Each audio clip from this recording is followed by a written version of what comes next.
Hello again, friends! And you are our friends, and welcome back to another power-washed edition of Jim Cornette's Drive-Thru right here. On this fall's day, it's cold, it's damp, or maybe warm. It's going to be in the 70s here this weekend, depending on where you are in the continental United States or around the world. I'm your host, the great Brian Last, and here he is, the man who will answer your questions, review some stuff, talk about some stuff, and who knows what trouble he'll get into. Mr. Jim Cornette. Well, you didn't give the due point, Brian, but I was expecting you to then pitch to the sports report after the meteorological information that you passed out there just now. Halloween weekend is over. The only day of the year when you can go out and feel normal, as I said to David Crockett one time on TBS. Halloween weekend is over. I had a wonderful anniversary weekend, a couple of tremendous dinners. It didn't start out good on Saturday. I got to tell you about this because I haven't told you about this yet. Brian, I'm talking you. I'm not talking the royal you now, the cult of Cornette, the people out there. I'm talking you, Brian Last. I have not even told you about that. I didn't even have to leave the property Saturday morning. I did tell you on Sunday, we talked briefly on the phone. I said, well, Saturday morning by 10 o'clock, I had screamed and cussed at somebody and banished them from the fucking property forever. And by 7 o'clock that night, I was having one of the best meals I've ever had. And I said, I wonder what the people would think if they knew that. And you said something like they would think it was Tuesday for you. Just a normal thing. Just another normal Jim Cornette day. Hey, that's not true. I don't scream at people a lot anymore without sufficient provocation. But let me tell you about some provocation. You said anymore. You said anymore. Do you think anymore? Do you agree that you may have in the past yelled at people without sufficient provocation? No, I just did it. I just had a lot more constant and numerous sufficient provocation. Because I actually associated with people back then. If you associate with anybody long enough, you've got sufficient provocation to scream and yell and cuss at them. It just depends. Or at least there are certain people that might be immune from that, but if you just deal with, large numbers of people, like say in person, 4 or 5 people a week, that's a large number then sooner or later you're going to be screaming. Nevertheless, Brian, I've been having a lot of work done. And that's why in your little snide comment in the open of the show, we were about to record this program about an hour ago. And suddenly the painting crew showed up to pressure wash some parts of the house to begin the painting process. And now that my remodel is hopefully coming to a close, except for interior details, we're getting the house painted. And this has been planned, but not for today. And suddenly they show up and the thing is running and the water's hitting and it's making all kinds of noise. And we were delayed slightly. And you're apparently miffed at that with your little passive-aggressive commentary. Wasn't passive-aggressive, and I'm not miffed at all. I thought it was funny. Made me laugh. Thought it would make you laugh, and it did make you chuckle. It gave me a little titter. I tittered. A titter. I tittered. All right, well, let's toddle along. But nevertheless, so I've been having work done. Also I've talked about this. I've had the Monroe brothers out in the yard. They've been working on my stonework and my mulch beds. They do a lot of stuff for me. I've been having the remodel done, but I've still been using the same individual and his gang of merry misfits that's been cutting my grass for several years. And the reason for this is very simple.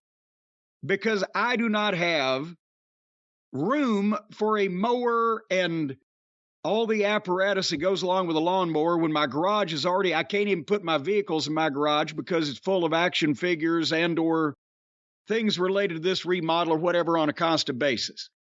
And there's this one goof, and his name is Landon, and you'll need to remember that later on. You're going to be hearing it a lot. He has the trucks and the trailers and the mowers and the equipment and the stooges to come out here and mow this yard. And even though he's very cheap and I get what I pay for, he's a complete imbecile. I mean, if it was raining soup, he'd be out in the yard with a fork.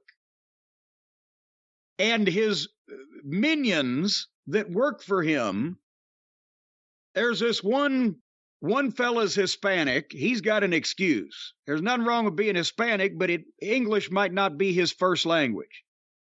But then the other guy, he looks about as English as a motherfucker can look, and they both will just stand and stare at you when you try to talk to them like you've got turds hanging out of your mouth. Then they don't know what the fuck, and they just go on to do what they're going to do anyway. And he's done a piss poor job, but I have the Monroes go over around and clean up behind him with some, but I've been using the mowers and the convenience of his truck and trailer, right? But this year, since we had done so much work, I told him, and I started talking to him about this a couple months ago, I don't want to mulch the leaves this year.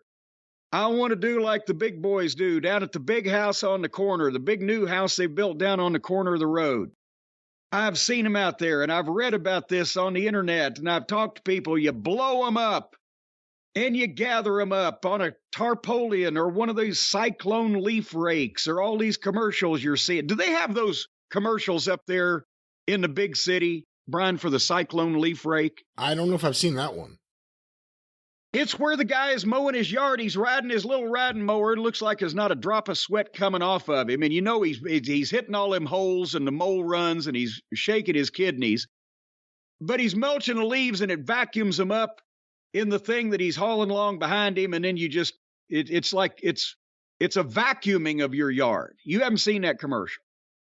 I have not seen that commercial. Well, you don't watch a lot of TV then. It's every third commercial down here. But maybe up there in the city, you people don't have wildlife and leaves and things. Every third commercial appears a lawyer. Well, that's true. You got plenty of wildlife. It's bears. That's why they all want to sue. Anyway, I tell Landon, I said, Landon, I don't want to mulch the leaves this year. I got so many trees on one side of the house, and the back in the corner there especially, and all that leaf mulch from the last several years, it has just stayed because it's so much. It kills the grass. It clogs the creek. It gets everywhere. Like they do it down there, I want to blow them, put them on a tarp, put them in a truck, suck them up, vacuum, whatever you got to do, right? Right, you want to blow them and suck them up. Blow them and suck them. Here's what I told him. I said, and this was 1 month and 4 days ago now. I said, whatever you need to do, get me a plan and a price. That's what I want to do. And you know me, Brian, when I'm telling people something that I want, I'm not usually an ambiguous person. I'm pretty specific, right? Yeah. So I told this little weasel that, I said, come up with a plan and a price. Now, if you're in the business of cutting yards, and he does the people next to me, and he does cross the street, and he does a bunch of other stuff I don't even know about and don't care to find out. But what are you saying? Well, I'm saying other people's yards and grass cutting and things. He does this. This is not just some fucking asshole out for a fucking hobby on the afternoon. It's supposed to be what he does for a living, for a business. So if somebody says to you, this is what I want done, come up with a plan and a price, what do? I submit a plan with a price. A price? Yeah. Well, that was beyond him. Because I told him that in person, and he left. And then 2 weeks later, I ain't heard a goddamn word from him on the phone. And he sends some new fat guy that I've never seen before, that's never mowed any of these yards. Not a new fat guy. A new fat guy. And he's the only one I've ever asked a question of that I got a response from. The other ones, like I said, just stare at you like they're one of the fucking Darlin brothers on the Andy Griffith Show. I said, so anyway, he sends a fat guy over, and I see he's mowing the yard next door, and I'm thinking, well, I've never seen this guy before. I wonder if my neighbor over there got him a new yard guy. And then the guy comes around and comes into my yard. He starts, now bear in mind, at this point, it has not rained in this town for over 3 weeks at that point. That's two and a half weeks ago.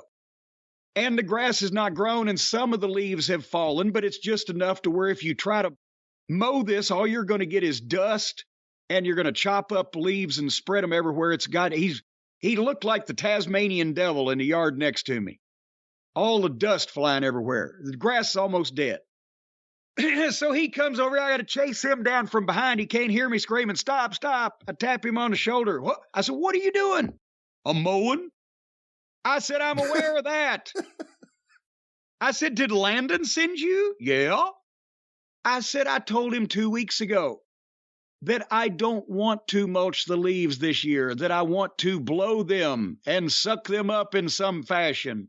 He's supposed to be getting me a plan and a price. It hasn't rained here in over 3 weeks. Look at this. You can't tell what you've just run over with the mower versus the other part, except that you've chopped up some of the leaves.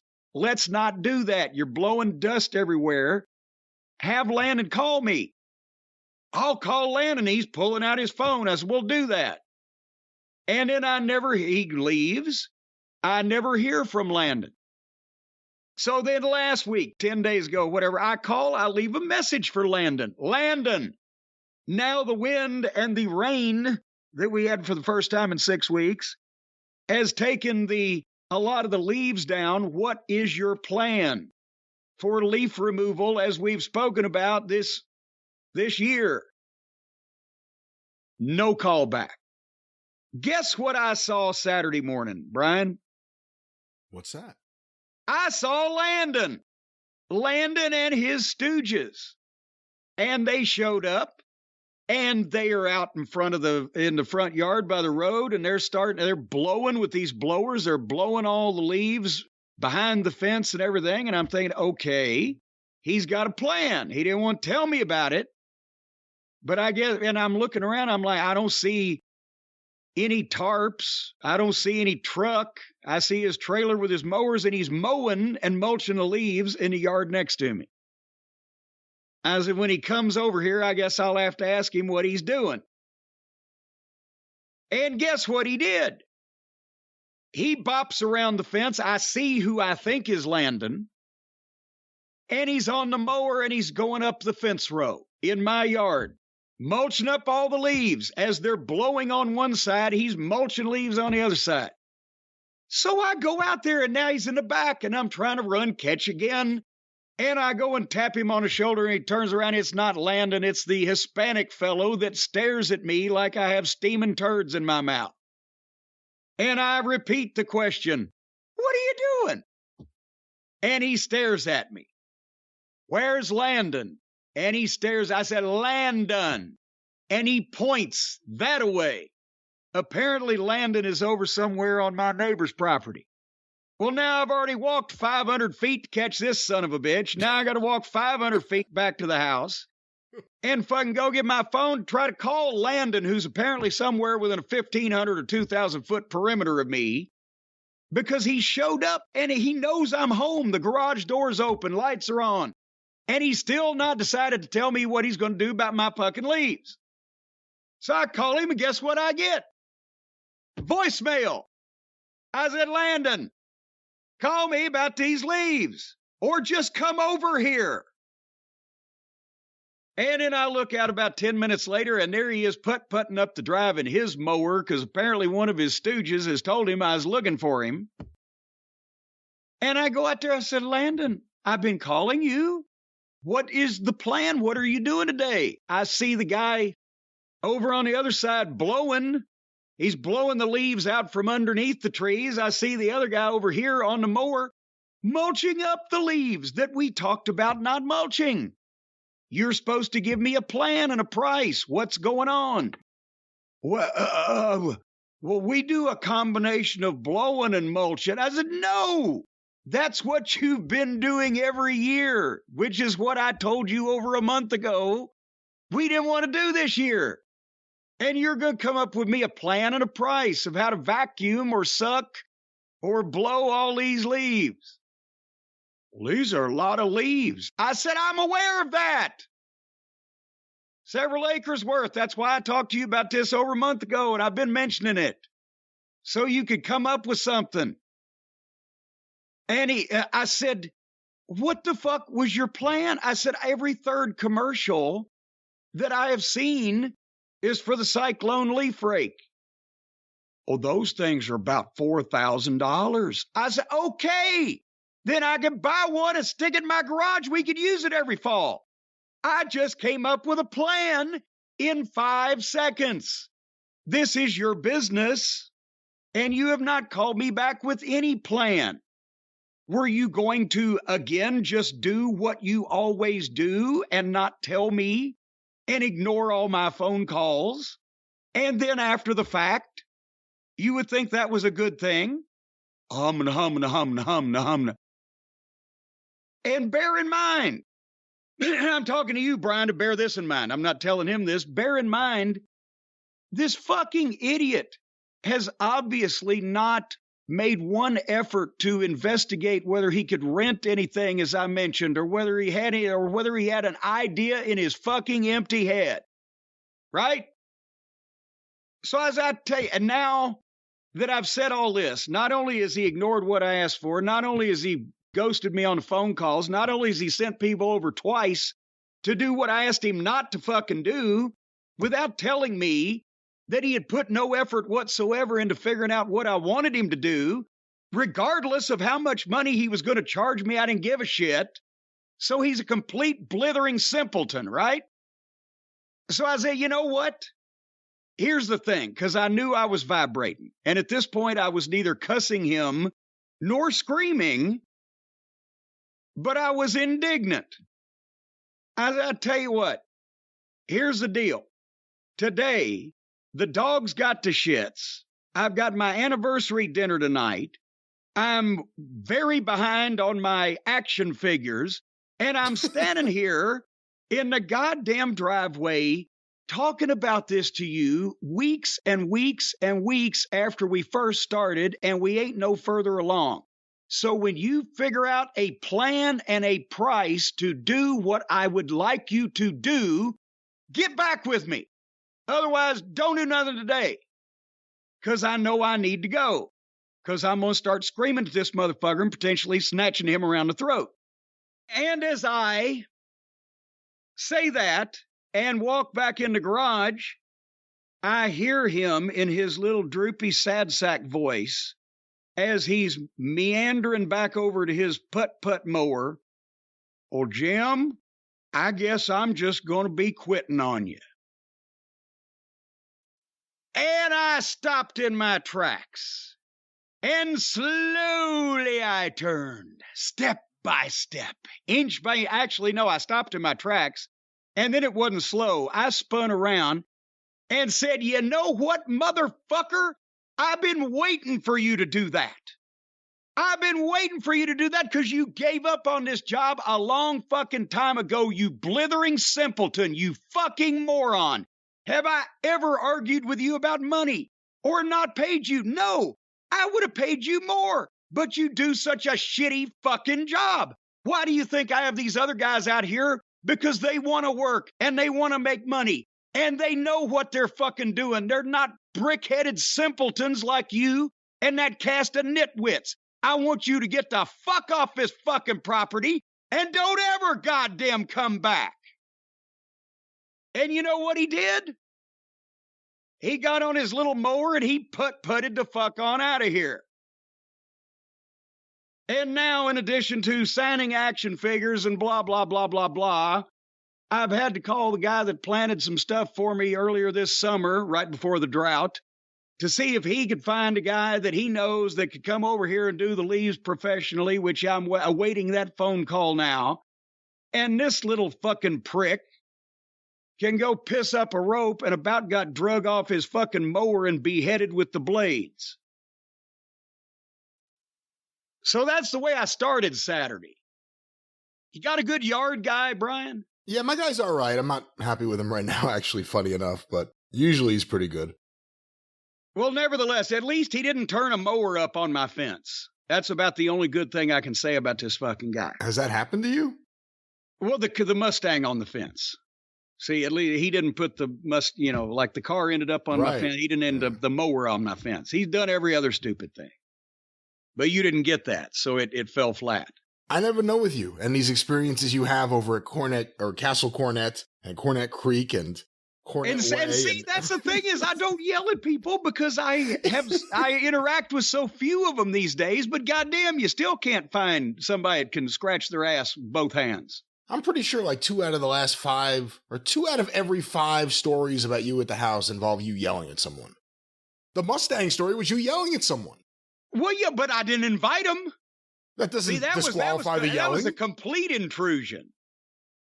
And now this motherfucker that I was giving money to, giving employment to, feeding his children if he has any. I can't imagine how fucking ignorant they would be if he does. But I've been doing that, and this fucking guy, and that fucking, and the other fucking guy.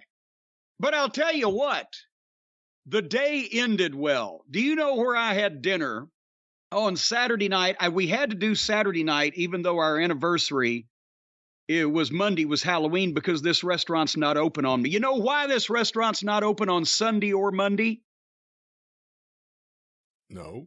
To give the staff day off? No, because they only serve fresh, never frozen seafood and delectable items. And if they can't get deliveries from overnight on Sunday and Monday because of the weekend, they choose not to give people subpar stuff. It comes in at this.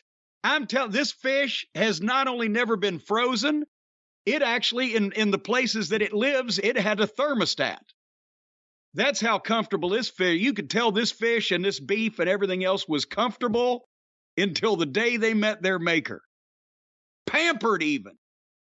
Place called Brendan's Catch 23. And it is in downtown Louisville on 4th Street.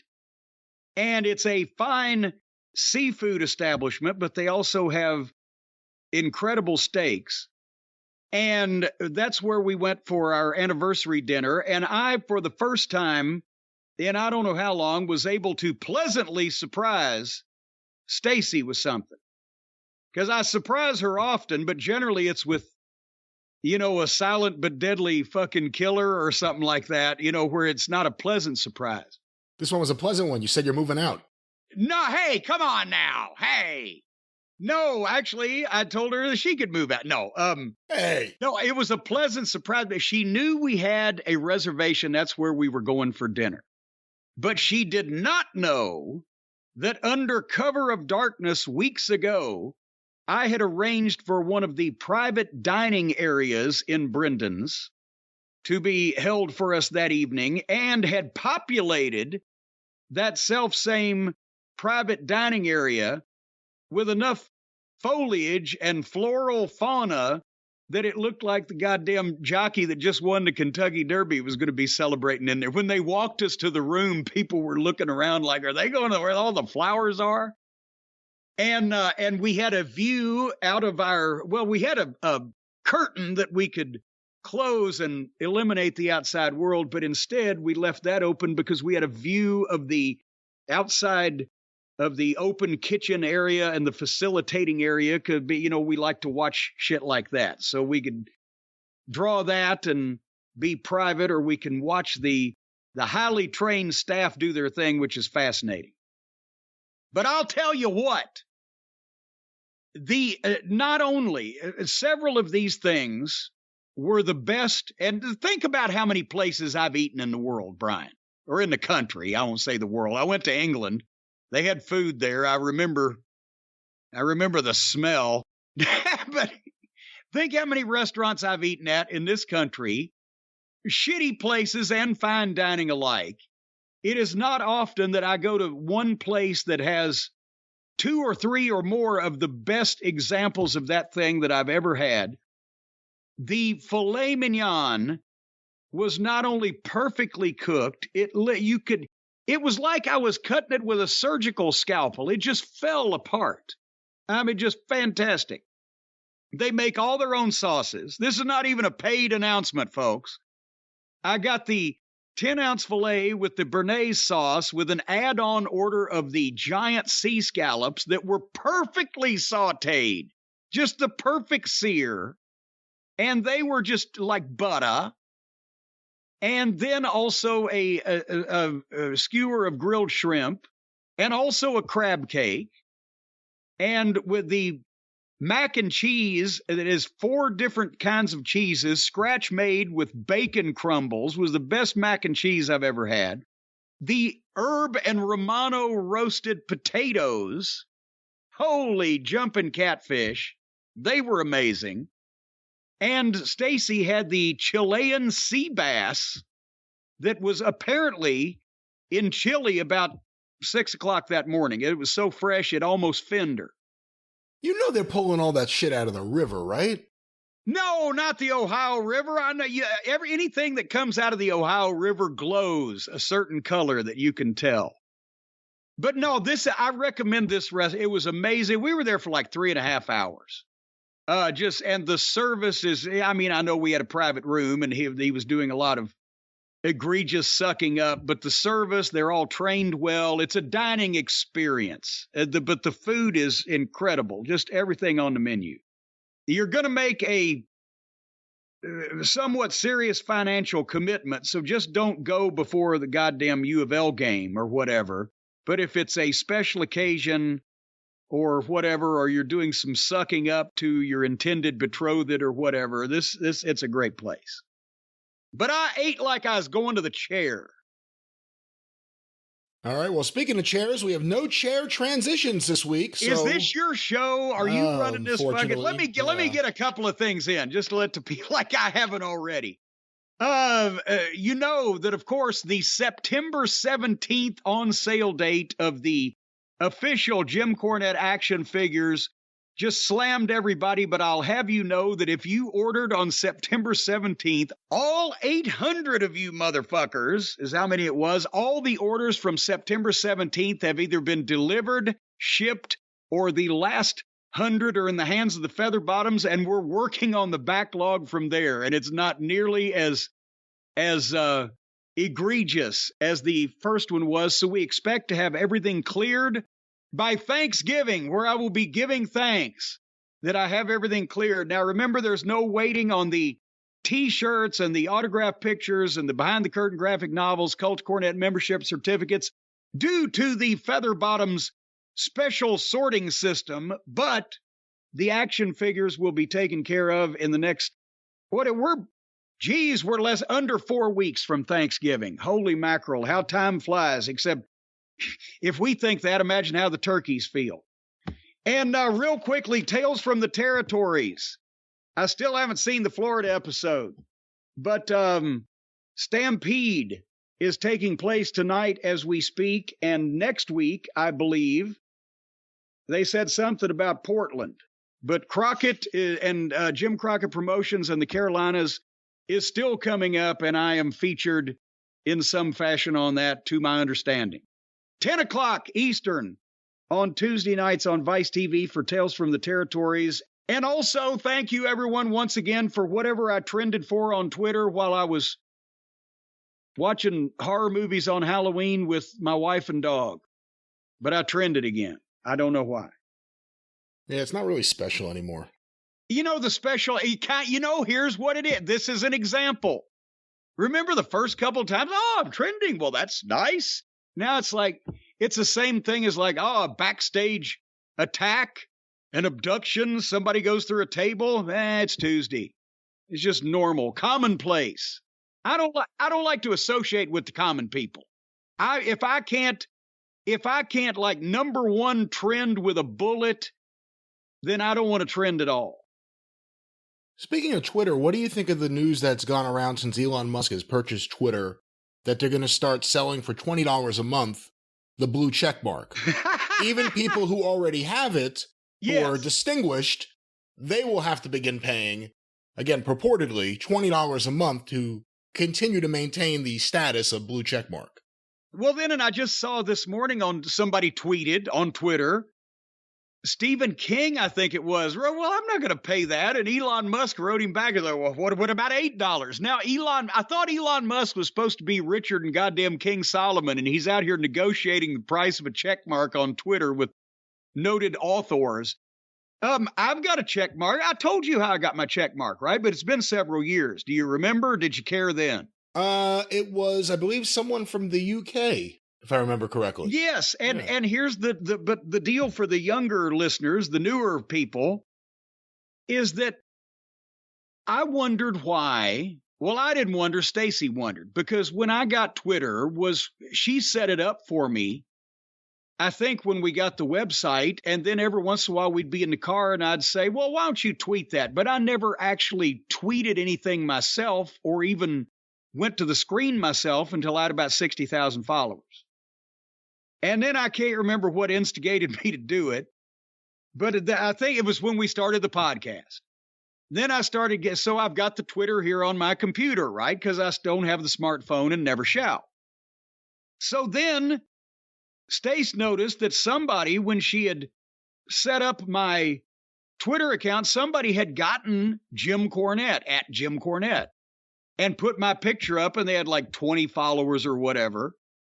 And so she contacted or whatever the customer service that you do for Twitter and said, well, why is this guy allowed to impersonate my husband?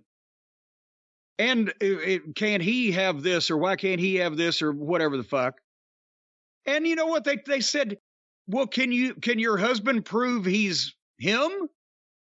And she said, well, the goddamn guy that I'm talking about didn't have to. Why should he have to? So she just made it at the Jim Cornette, which is what it is, and bypassed that. But then people started wondering and asked me, why aren't you verified? You are who you say you are, and you have, at that point, I had 100 and whatever thousand followers. And I still can't figure out, I know there's a way you can go and see the list, but I'm not going to fucking count. But I'd love to know how many people I blocked, because I block Republicans as a matter of course, and smartasses, and there's so many of those. I probably block more people than anybody else on fucking Twitter. But anyway, so why don't you have the check mark? I don't care about the check mark, but well, what do you have to do to get the check mark? So I can't remember whether it was Stacy or whether by that point it was somebody, whoever, they might have been the young man that was helping me with some technological stuff at that point before he got a real job. They checked and they said, well, you got to do this and that and the other thing. And I'm like, what the fuck? And, or you can pay a company that will that will submit to Twitter whatever they consider to be valid documentation to verify you. And it costs, like, I can't remember, a few $100s, several $100s, whatever. And so I said something on the show about it. I said, can you imagine? They actually have businesses, people that are in business, to talk to Twitter, and for a fee, they will get Twitter to verify that you are indeed the person you are. It's a big work. It's a big scam. And I made fun of it. And then some guy from the United Kingdom said, well, I'm one of those people that does this. And I got such a kick out of your goddamn dissertation on how this is such a big work and a big scam that I'm going to get you done for free. And that's what he did. He got my check mark for free. I don't know how he did it. I don't know who he talked to. And, you know, I think at this point, everybody knows it's me. If the check mark goes away, I don't care. Will you pay $20 a month for it? Of course not. And I wouldn't pay $20 a month for fucking Twitter. It's goddamn, here everybody's upset about Elon Musk, and I know Mick Foley's already deleted himself or whatever. I have not had time, because I've been signing action figures, and it's not been my week to be appointed to watch him. I haven't had time to keep up with Elon Musk, positive or negative, good, bad, or indifferent. But people are up in arms. If he lets Donald Trump back on Twitter, then we know he's a piece of shit. And if he doesn't, I could give a fuck, because most of the people on Twitter aren't real anyway. And we've pretty much already recognized who all the real people are on Twitter that we know and we like and we interact with.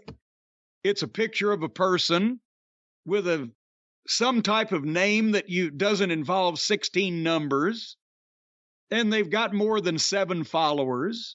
Hey, if I can ask you about that, though, that's one of the arguments that Elon Musk or people who believe in what he's doing here are making, is that by doing this, by trying to get more people verified, you reduce the number of bots, but also by charging for it, because remember, Twitter doesn't make money.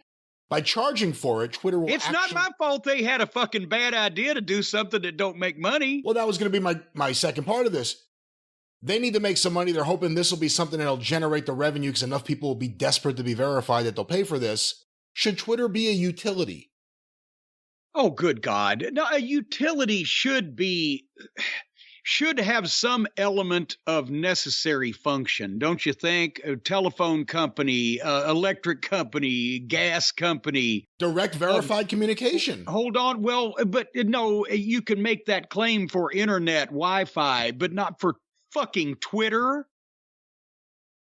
I mean, it's not like that anybody's passing along fucking sensitive information, except in the wrestling business, and all the insiders spill their guts. It's not like you're, telling your kid, learn at home, make sure they're hooked up to Twitter so they can do their home schooling. No.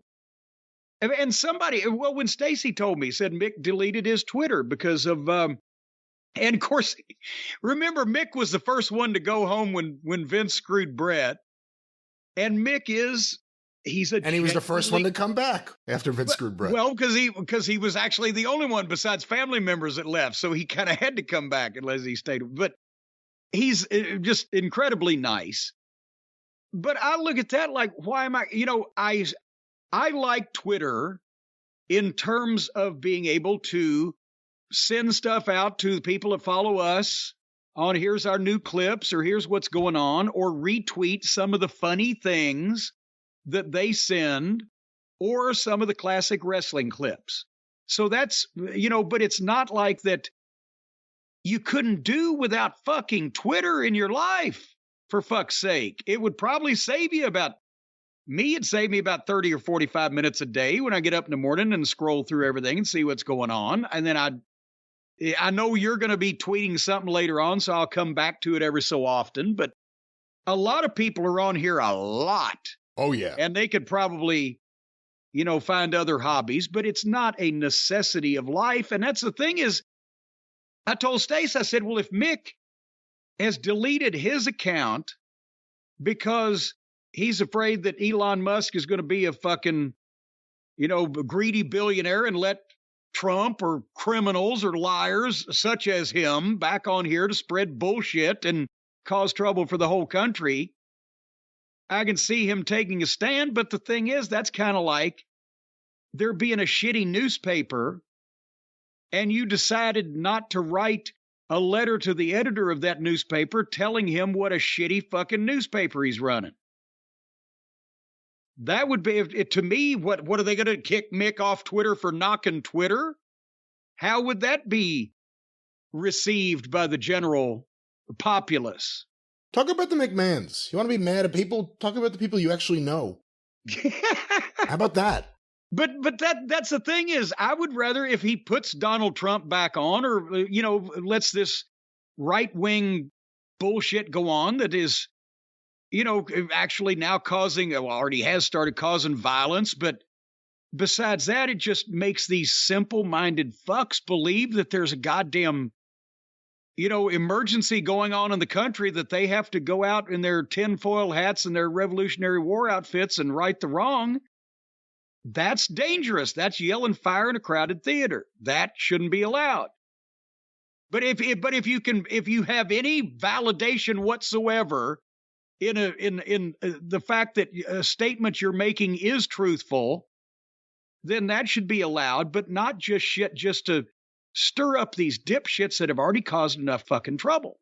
I think, unfortunately, Twitter for a lot of lonely people has become a life validator. A lot of people who have no communication with the outside world don't leave their house. It's become something where all of a sudden they have a powerful voice. Now, of course, if you met this person... Now, wait a minute. See, now you just started describing me and then you took a left turn. Well, I wasn't describing you. But you don't tweet. Don't associate with people. Never leave the house. But you have a healthy relationship with Twitter. The people who have hundreds of thousands of tweets and they're nobodies, they're just yearning for contact. That's where it's like, okay, these people have unhealthy relationships with this thing, and it's become a life validator, and it's sad. And then you have people who use it for dissemination, and we're guilty of that too. We use it to get out our shows and various things. Me, I just like it for reading baseball news and politics news and economic news, but that's just me. I don't understand if if Twitter just vanished tomorrow, people would still be able to function in their lives, and we would still do this show, and other things would still happen. It's like you said, it's a place to advertise things and send out funny, memes, as the kids say, and things like that. But this is not a crucial lifeline in this country or any other civilization, is it, these days?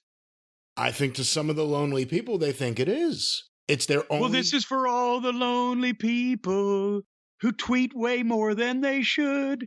Don't give up until you. Vonnegut wrote that book, and it was brilliant, about the guy who ran for president saying that he would cure loneliness. And that was it. It was, how do you cure loneliness? But he promised it. And it is one of our great problems. You know what? I'll tell you what, I'll never vote for that motherfucker. I have been waiting my whole life to be rich enough and successful enough and old enough and bored enough to sit at home and be nice and lonesome. And nobody's going to take that away from me. Well, there's something different between lonesome and lonely, wouldn't you say? Well, I guess there is, because it doesn't make sense. It's for all the lonesome people. It just doesn't fit. Lonely does fly off the tongue better. That's right. Well, perhaps if you're... Oh, and by the way, speaking of my tongue... No, let's not. John Fell in Baltimore... I'll tell you what, he did the best thing for mine and Stacy's tongues both, because that was Saturday night dinner I mentioned, by the way, at Brendan's. But Halloween night, we were right here in the castle, and I cooked the big old ribeyes, and we had some G&M crab cakes that John Fell sent us, which he does each year as a habit to celebrate our anniversary, and that's the only thing at Brendan's that wasn't the best that I've ever had, because G&M crab cakes are the best crab cakes I've ever had. I've been to Baltimore. I've had crabs. I've done it all, and these are the best crab cakes. And they come and you just put them in the oven, boom, and they're delicious, tremendous. So we had 2 big dinners. Thank you, John Fell. All right, now I'm done. Well, I was going to say, perhaps if you're lonely, one of the reasons is you're very hairy. And there is something you can do about that, and I'm not talking about John Fell. Well, and I have no knowledge of whatever John does in the privacy of his own home or his crotch to do with, that would be between him and his lovely wife, who is equally assigned an NDA on that very subject and is not allowed to comment, even though they asked her in the course of the investigation. John Fell's wife could not comment on his grooming. However, in Baltimore, after that fucking rotten transition, folks, we should say that Thanksgiving is coming up. It's close. It's almost here. And boy, you're going to be thankful, because this holiday season, no longer will you be trimming your balls with howls of golly, because you're not going to be, oh, now see, that's not even in the coffee. And that's why it popped you, because you are not going to be nicking yourself and cutting yourself and slicing arteries and bleeding out all over your mother-in-law's, fine carpet in her bathroom, or wherever the case it may be, where you're trying to chop all those weeds off your crotch and you make a mistake. That's not going to happen this year. Bleeding to death is the number one way that most people screw up holiday parties at their in-laws' house. Were you aware of that? I'm not aware of that. Are you aware of that? Is that an actual proven statistic, or are you pulling that out of... That's a statistic that I just verbalized right here, and I don't know what the fuck else I've got to do. But I'll tell you what, if you're wanting to trim your pumpkins and make sure your turkey and its stuffing are looking like dessert and smelling like Thanksgiving dinner, you gotta have the Manscaped Performance Package 4.0 this time of year, don't you? I say, do you? I would think so. I guess so. I would say you do. You certainly do. If your holiday spread's good now, imagine what it's going to look like when you've got it all cleaned up. Spread this, son of a gun. Performance Package 4.0 has the Lawnmower 4.0 trimmer, the Weed Whacker ear and nose hair trimmer, the crop preserver. If you're a crop and you need preserving, the crop preserver ball deodorant, you roll this on your balls and your balls will roll around there smooth and not smelling stinky. the Crop Reviver toner, the Performance Boxer briefs, a travel bag to hold all your goodies. I'm talking about the Performance Package 4.0. Now, you already have a bag to hold your other goodies, but it's literally a cornucopia of your gonad supplies down there. And, the Lawnmower 4.0 has that cutting-edge ceramic blade, but that's the only time we're going to use the word cut in this thing, because it's cutting-edge technology that won't cut your edges or even your wrinkles or sags or droops or folds or whatever the fuck else you got down there. That's what the problem is. When you're going in there with one of Landon's riding mowers and trying to navigate those close turns around your mulch beds, that's where these things sometimes go sideways. And the aforementioned statistic about bleeding to death, ruining your in-laws' holiday party comes into play. But with the Performance Package 4.0 and also the Weed Whacker, you can stick this thing up your nose, in your ear, down your throat. I don't know if you've got... No. Well, if you got hair in your throat, chances are you need to... see a doctor, but you could use this in your nose and your ears. That part is correct. That is correct. Well, to see a doctor if it's your own hair. If it's somebody else's hair, just quit being nasty. And, folks, again... you can take a shower with the Manscaped Refined Body Wash and the brand new Signature Body Buffer. Yeah. That's the lost buffer cousin. There was Michael, there was Bruce, and now Body. It was Body Buffer. Yes. Body Buffer. And he'll say let's get ready to... No. That's a trademark catchphrase. You can't use that. We'll get in trouble. I can't. Well, then let's not get ready to manscape. No, we want to talk about manscaping and getting ready to manscape. They are the ones we're talking about. Get ready to get sued. Folks, you can give yourself the lather and rinse that your body deserves, and then potentially repeat if you are so inclined. Lose the loofah and exfoliate your mates down there in the jungle, down in the jungle room. Well, we're walking in Manscaped. We're walking with our crotch hair on the floor. Folks, you can get 20% off and free shipping with the code DRIVE, D-R-I-V-E, at manscaped.com. That's 20% off and free shipping at manscaped.com. When you use the code DRIVE, be thankful this holiday season for the best gift of all from Manscaped. That is, if you clean yourself up enough and you don't stink too bad, you don't have hair all over everywhere, you might actually get laid without having to pay for it. And I know everybody gives thanks for that. Manscaped.com. That's right, Jim. Manscaped. And before we move further with the show, we're going to, I guess, do some reviews here. Yes, but before we move any further with the show, you haven't noticed that the pressure washing crew is apparently back from lunch, but they're over on the other side now. You shouldn't hear too much of them. Well, we'll see how we do. Now I'm listening for it. Now this is going to ruin the show, but Jim, pressure crew or not, have you been feeling rather oozy lately? Oh, I've been feeling oozy. Let me tell you something. I never thought that I would say this, but I think now Sami Zayn is my favorite person to watch on television.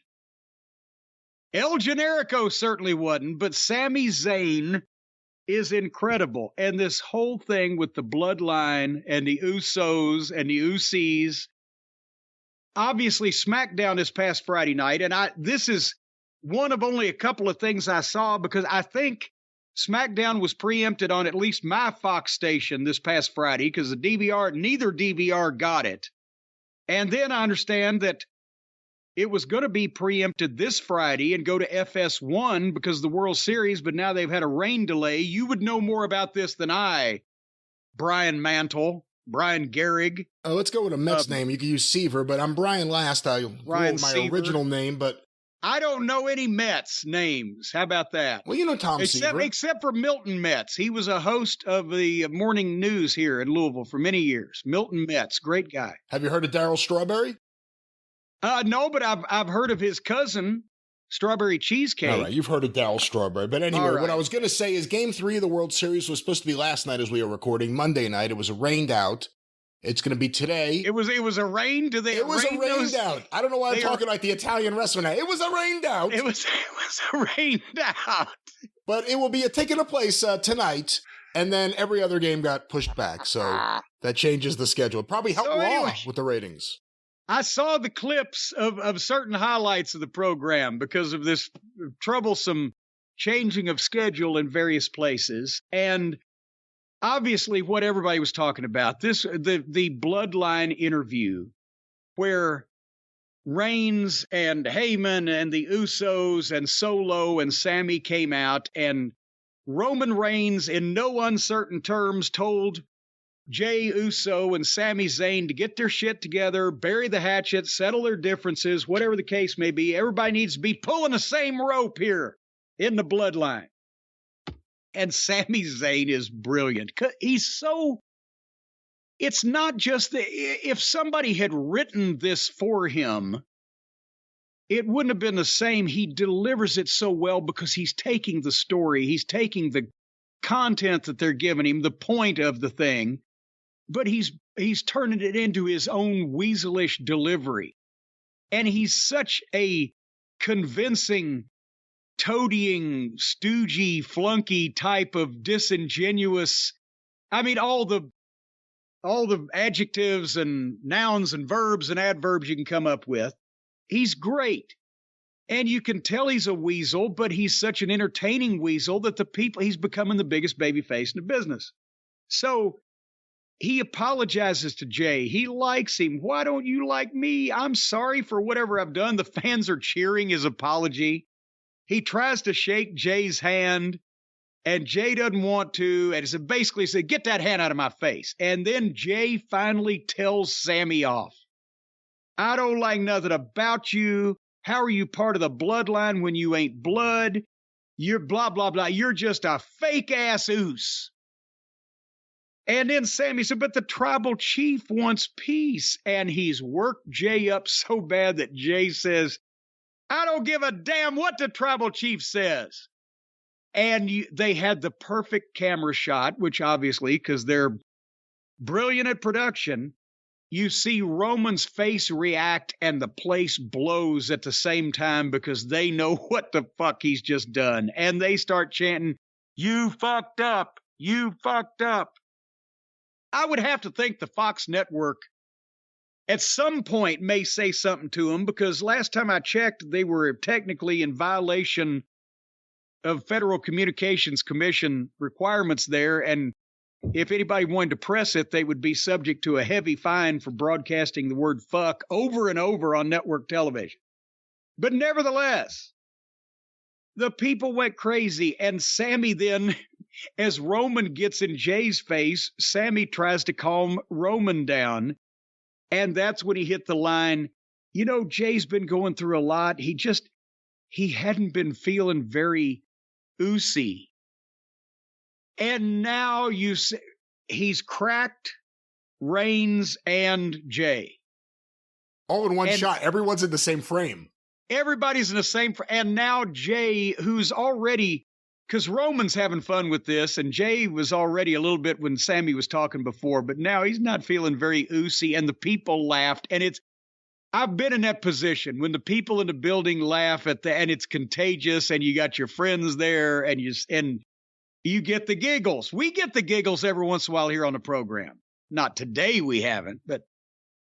And both Roman and Jey were trying and Jey's covering his mouth up like he's looking down, you know, like doing that, like he's, you know, fighting with his inner demons. And then finally at one point, Roman puts his arm around him and said, now look, if you can't find your inner Uzi again, and Jey tries to turn away from the camera, and he puts his hand over his face, and Roman said, no, come on back here. Come on back here. When he's doing that, Roman sounds like The Rock, talking personally, talking to him. He has that, not even the same kind of tone in his voice, but the same kind of inflection or delivery or whatever, what I'm trying to say. But anyway, Roman says, if you can't find your inner Usi again, we're going to make Sami Zayn a full-blown Uso. And then Sammy Uso, and the people start chanting, and fucking Jay is dying. And what a segment, these guys. You can tell they've all worked on this together, because it's not just the writers giving them shit. They're all in on it. They're working together with it. They're coming up with some good shit, and people want to know what's going to happen next. And sooner or later, Sami Zayn will be a huge babyface, and potentially even in a main event against Roman Reigns in some shape or form. But that was a heck of a segment. And why don't you give your thoughts while the pressure washers are now on the actual back, the other side of the wall behind my computer here now, in case you hear any. Oh, I do. Fire hoses or machinery. I certainly hear it. It certainly sounds like it. I thought it was a tremendous segment. People ate it up. I know it did great for them on YouTube. I know people who are watching the show are all talking about it. Everyone loves when people get broken up. But it kind of worked with these people. I'm intrigued where they're going, because I don't know where they're going. I haven't really spent too much time trying to figure it out, but Sammy, Jey Uso, the other Uso is not really doing much. Hey, listen, this is also good. They made you forget about Heyman. Heyman's been there for all this. Yes, he was standing, and Heyman was also appearing in this because they didn't need him. And that's fantastic that you've got so much promo going on in a group, you don't need Heyman. That's incredible. And I agree with you about Sami Zayn. I wouldn't say he's my favorite guy there, but he's in the conversation right now. I didn't say he was my favorite wrestler. I said I think he's my favorite guy to watch on TV. Favorite guy to watch, yeah. He's certainly in the conversation. His stuff's been delivering. Well, that was a great opening to SmackDown, Jim. And before you get too verklempt or anything, let's talk about the rest of whatever. Are you going to tell the people we had to take about a 15-minute break because the pressure washers were just beating us to death, and then we got them down to the other end of the house, but now the duct cleaners from Coit for my renovated room have come, and it sounds like, for another thing we did for Halloween, Stace and I and Harley, we watched the Willard and Ben double feature over on the Cock, because they got movies too, as well as the wrestling.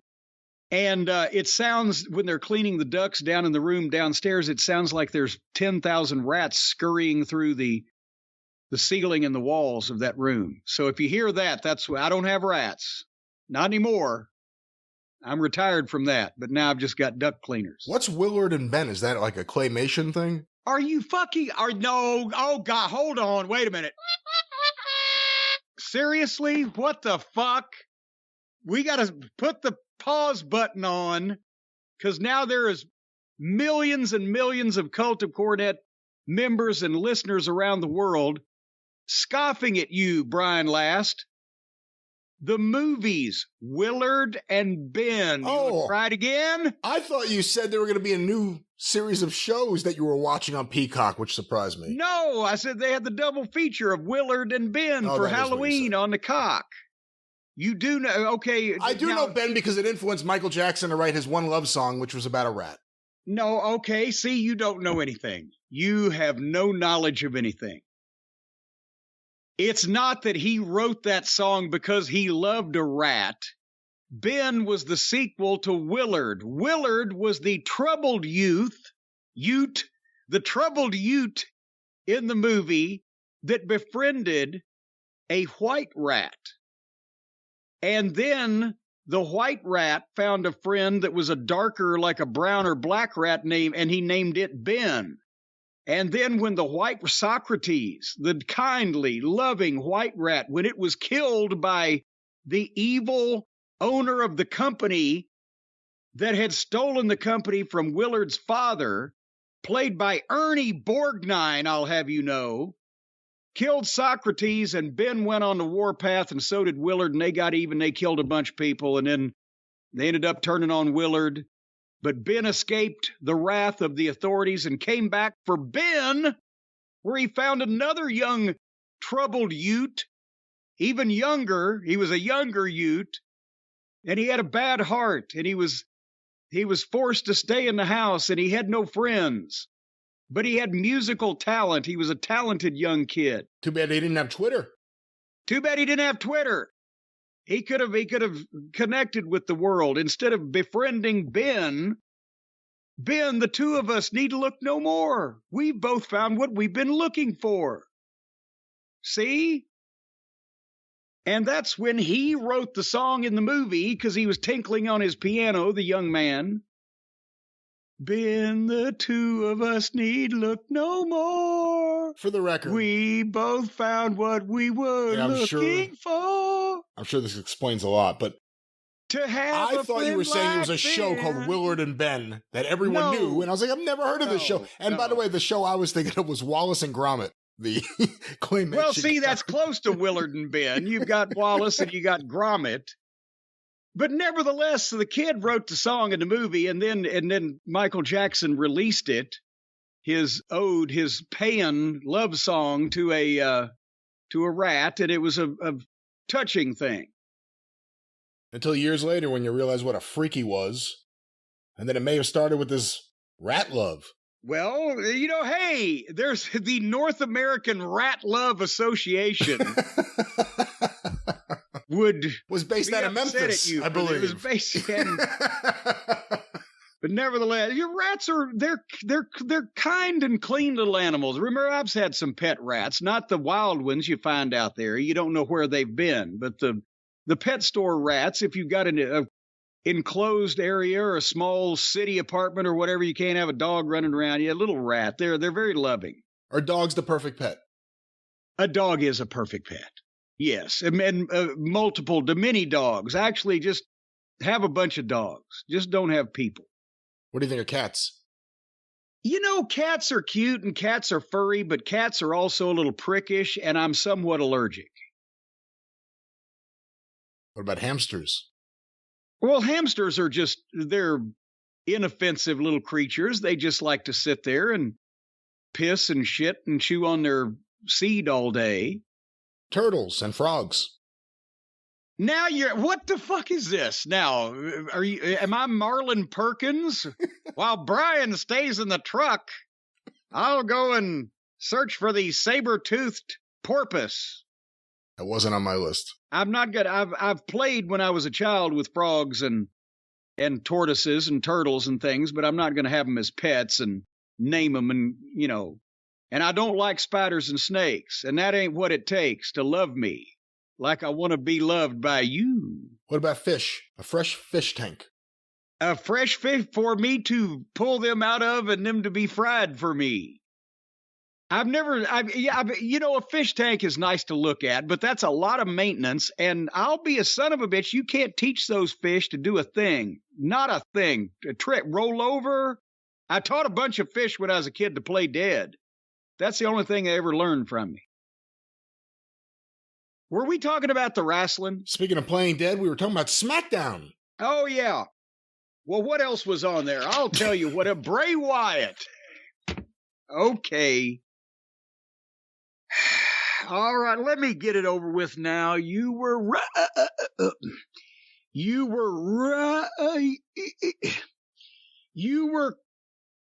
correct. He's going to work with himself, isn't he? He is going to have a program, a feud, an angle, a rivalry, a mishigosh, a mashup, a hayrube. He's going to have a Donnybrook, a stem winder, a Pier 6 brawl. He's going to have it with himself, isn't he? Well, if anyone's going to do it, why not them? So Bray Wyatt comes out and gets in the ring, and again, like I praised him, and I've been trying to praise him, the laugh, the tone, the voice, the delivery. This guy could be one of the most believable wrestlers in the business. He could talk you into something, and part of it is just waiting forever to try to understand what point he's making, but you can take the ride with him because it's a colorful way of speaking. And he comes out and he says, this is me, the real me, no mask, no smoke and mirrors, just me and you. It's the real man, Bray Wyatt. And I'm the best version of him. I'm going to do spectacular things while I'm here. Because, I've often, in my life, I've often been out of control and I go to a dark place. I'm waiting for him to say something, not to say he's saying plenty. I'm waiting to understand what he's saying or what point that he's eventually going to make. And he never actually gets there, but I love listening to it because you think it's building to something. You see, you understand what I'm saying?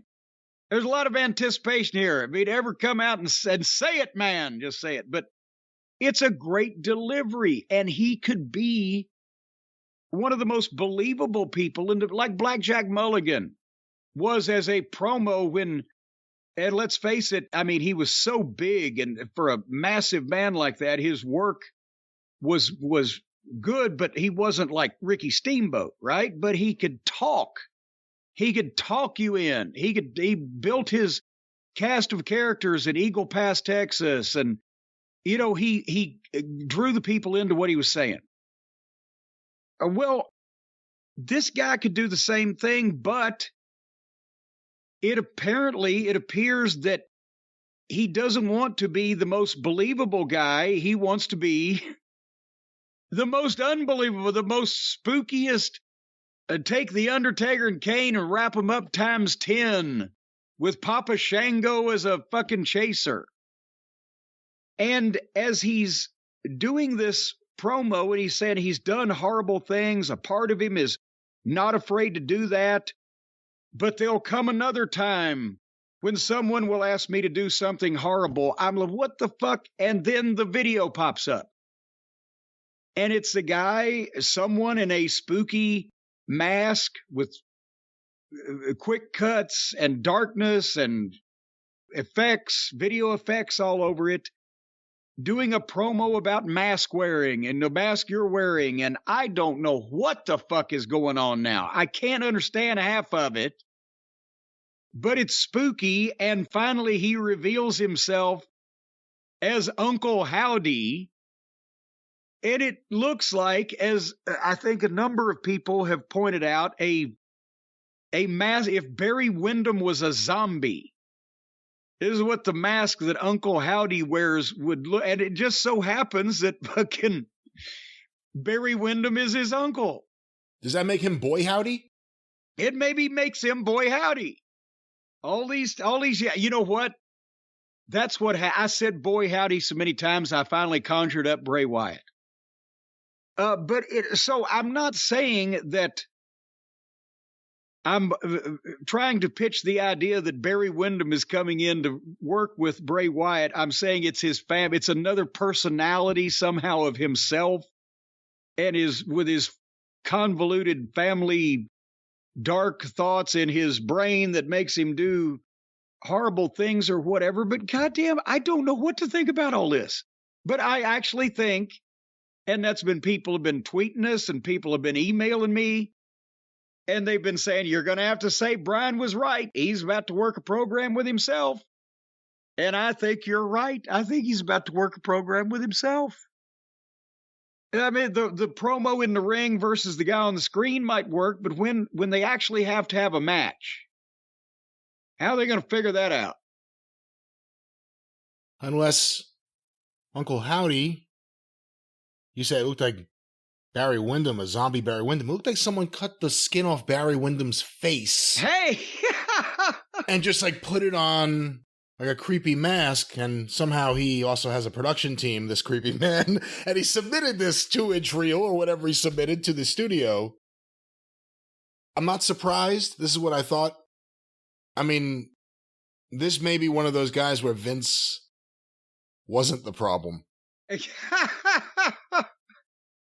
He got blamed for more than he was actually guilty of. The promos in the fucking dark in the ring, just so people can fucking turn their phones on to pretend that they're lighters. Because if you fucking took a lighter out, they'd probably tackle you now in a fucking building. Well, wait a minute. There's no smoking in the arenas, but there can't be any lighting? I don't think so. I think you're prohibited from igniting any sort of fuse in a lot of these buildings. I don't know. Every time I went to a big show in the WWF, my fucking fuse got ignited as soon as I got in the building. So the other options are that Uncle Howdy, who has somehow been referenced by Bray Wyatt right away and is involved in this mystical feud. It could be Bray Wyatt's brother. We heard that Bo Dallas or Bo Rotunda, whatever his name is, may be coming back. We heard that there are other people they want involved in this potential Wyatt faction that people are talking about. We don't know. So it may not be him versus himself, although if anyone could do it, like I said. Well, but now here's the thing. Are they going to bring Bo? Bo knows. Who knows Bo? Are they going to bring him in? But Bray is going to claim that this person wearing this Captain Howdy mask. I'm sorry, I'm going back to William Peter Blatty now. The Uncle Howdy mask is really him, and then we don't know that it's supposed to be Bo Rotunda, Bo Dallas. You know what? Oh my God! One of the worst days in wrestling history. No one really knew about until recently. It was whenever Mike Rotunda took his kids to see The Ring in theaters. Because that's all this is. That's the other thing. People are like, oh, it's so amazing and so creative. No, it looks like this guy saw The Ring many years ago, starring Naomi Watts, or perhaps the Japanese version of the film, and is just doing that on WWE TV for no reason. This is terrible. I told you, he says nothing. You're like, he's so convincing. He is convincing because he's like, and I told everyone I was in the bed. You're like, oh, wow, he's really convinced of what he's saying. And then you're like, he's not really saying anything. And then he gets interrupted by Uncle Howdy. Yep. See, you slipped in there. I told you. Because you're a motherfucker that's been waiting to say I told you so. Because you were giving this guy credit for no reason. Like, maybe he'll come back and work a match in the light. I mean, work a match in the light. Have we seen this guy in the light in years? Don't walk into the light. He's got promo talent. He's got that. That could be channeled into something good for humanity. He has promo talent. Could he do, you have 90 seconds, you're going to wrestle this guy on the premium live event, just say what you're going to do to him. Yeah, that may be a problem now that I'm looking at it. It's like Thunderbolt Patterson. He never says anything. You believe him, but he says nothing. If you move. If I only had time. Well, Bray Wyatt's been getting a lot of time and apparently selling a lot of merch. I'm sure these creepy Uncle Howdy masks will fly off the shelves. Was that all that you saw on SmackDown? Well, what do you think about the big merch seller now? The big merch juggernaut in the WWE is going to have to be... Sami Zayn. No. Oh. The top dollar Halloween costume. I mean, I know Halloween's over with, but we gotta dress like top dollar all year round. This guy, did you see the 6-man tag between the Lucha Suits and Shaky Nakamura and Skid Row? I did watch this match because I saw a clip on Twitter. And it intrigued me enough that I said, I gotta watch this match. This team is so bad. And they keep getting television time. And in return, nobody reacts to anything they fucking do. And they keep getting more television time. This is Triple H's mistake bring back. He was trying to bring back all the talent they lost. Well, he brought them back, but they're not talent and nothing was lost here. And then what was lost was Swerve Strickland, apparently.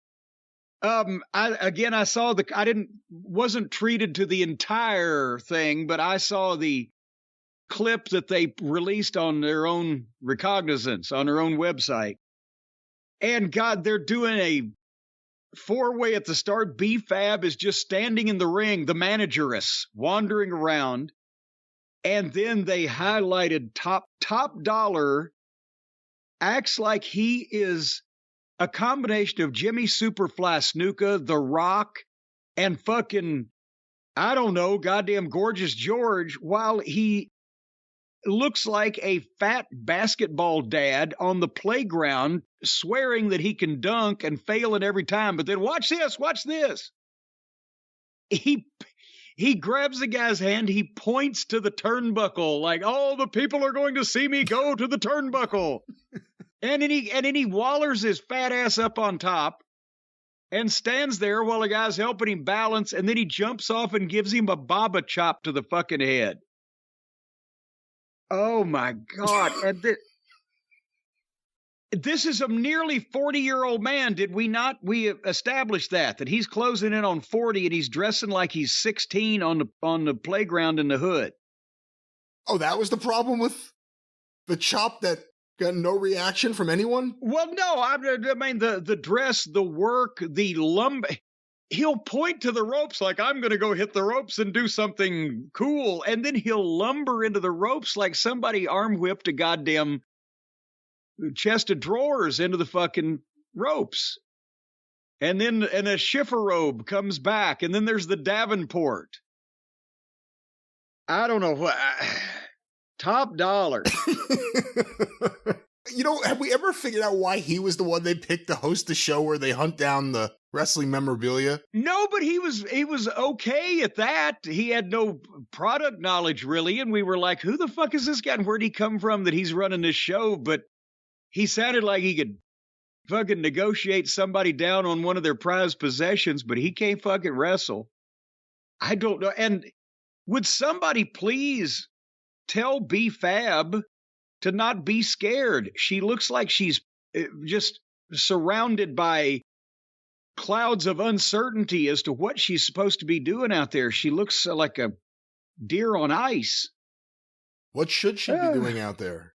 She's in the corner. She's not wrestling. Sitting in the third row, eating some popcorn. Next to Top Dollar. No, she's got a good look. She's... Now you sound like Vince. She's got a good look. You can't compare her to Top Dollar. Looks good, pal. But the same thing, if she looks good, but the problem is she can't move or breathe or talk or looks awkward in every way at applying herself to this. Maybe looks good isn't the standard for being on national television doing something.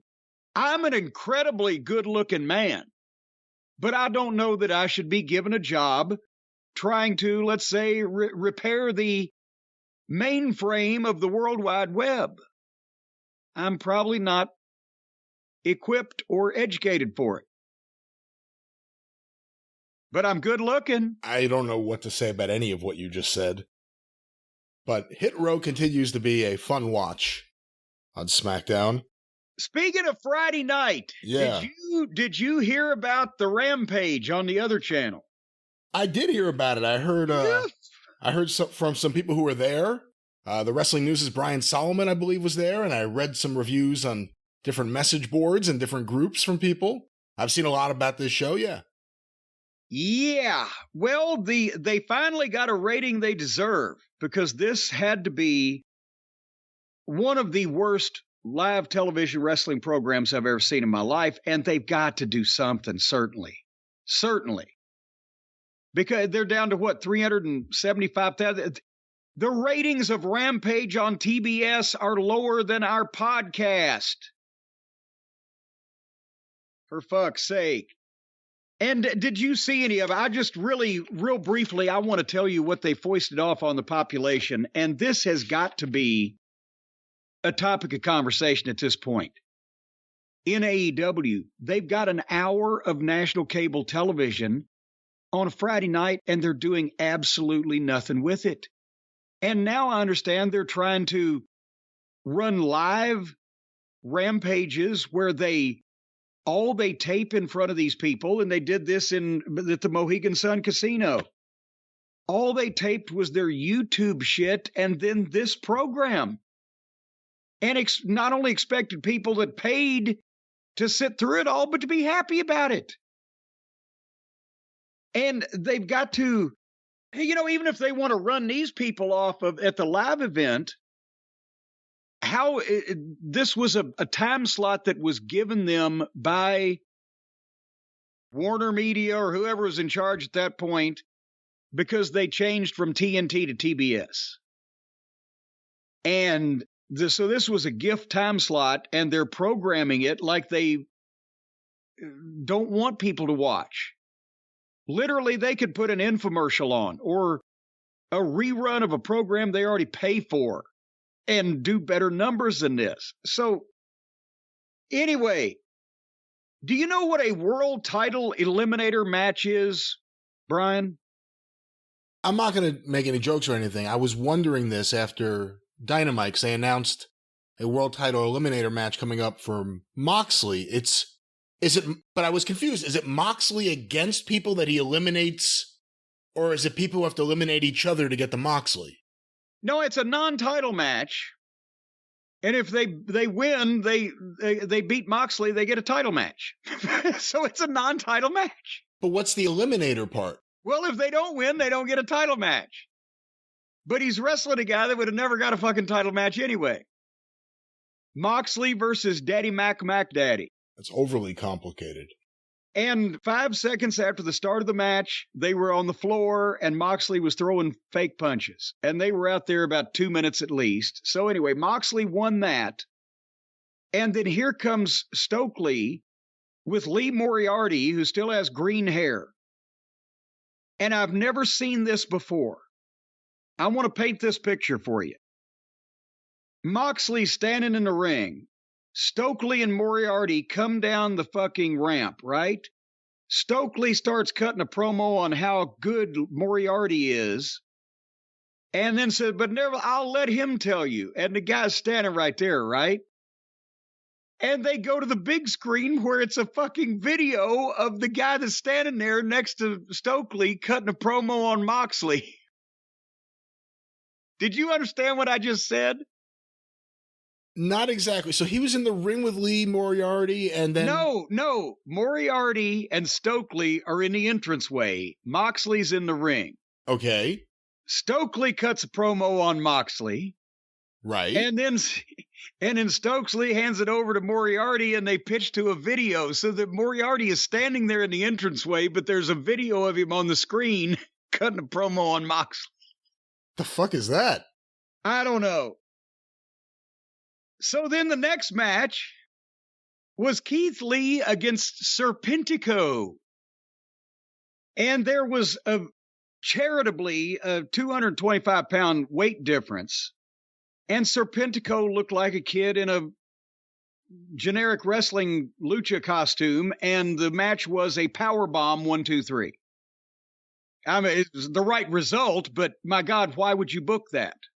In general, what do you think of the idea of having so many guys who are pretty defined in the tag team division, whether it's Dax Harwood or whether it's Keith Lee here, based on recent activity, having them have so many singles matches? Should they just be in tag matches?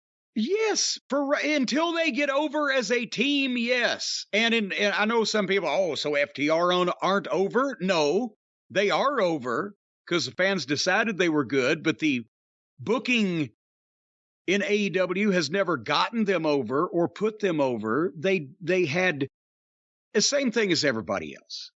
Keith Lee gets singles matches because he's a big guy, so he can beat a little tiny guy in 10 seconds. Dax Harwood is potentially the best in-ring worker of any type or sex or occupation or whatever in the company, so he gets long singles matches where he puts everybody over because he makes everybody else look better. So neither one is smart, but it does more for the team for one of them to bash a fucking guy in 10 seconds than it does for the other guy to be losing to everybody. But no, until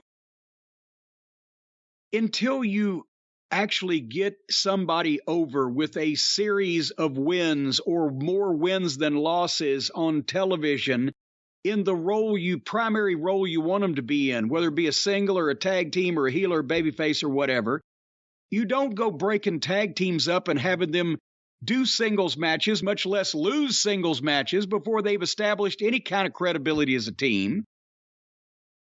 And it doesn't make any sense.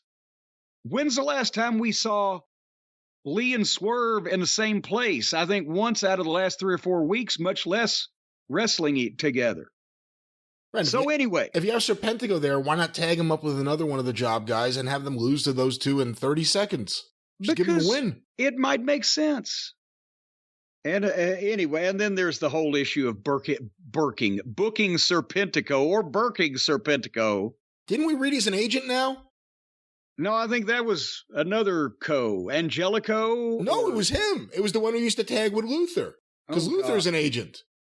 Okay, well, point is, another joke friend wrestler wannabe got a job. So then afterwards, Tony Schiavone's going to do an interview with Keith Lee. And of course, Keith Lee does not get a chance to say a word before the Acclaimed music interrupts. And the people pop and they cheer. And as soon as Caster comes out, he says, "You ain't going to get a rap tonight." And the crowd starts booing. And the Acclaimed have to tell this story in public. These two kids who have gotten over tremendously with the audience and the whole thing with Billy Gunn and Scissor Me Daddy Ass, the whole 9 yards.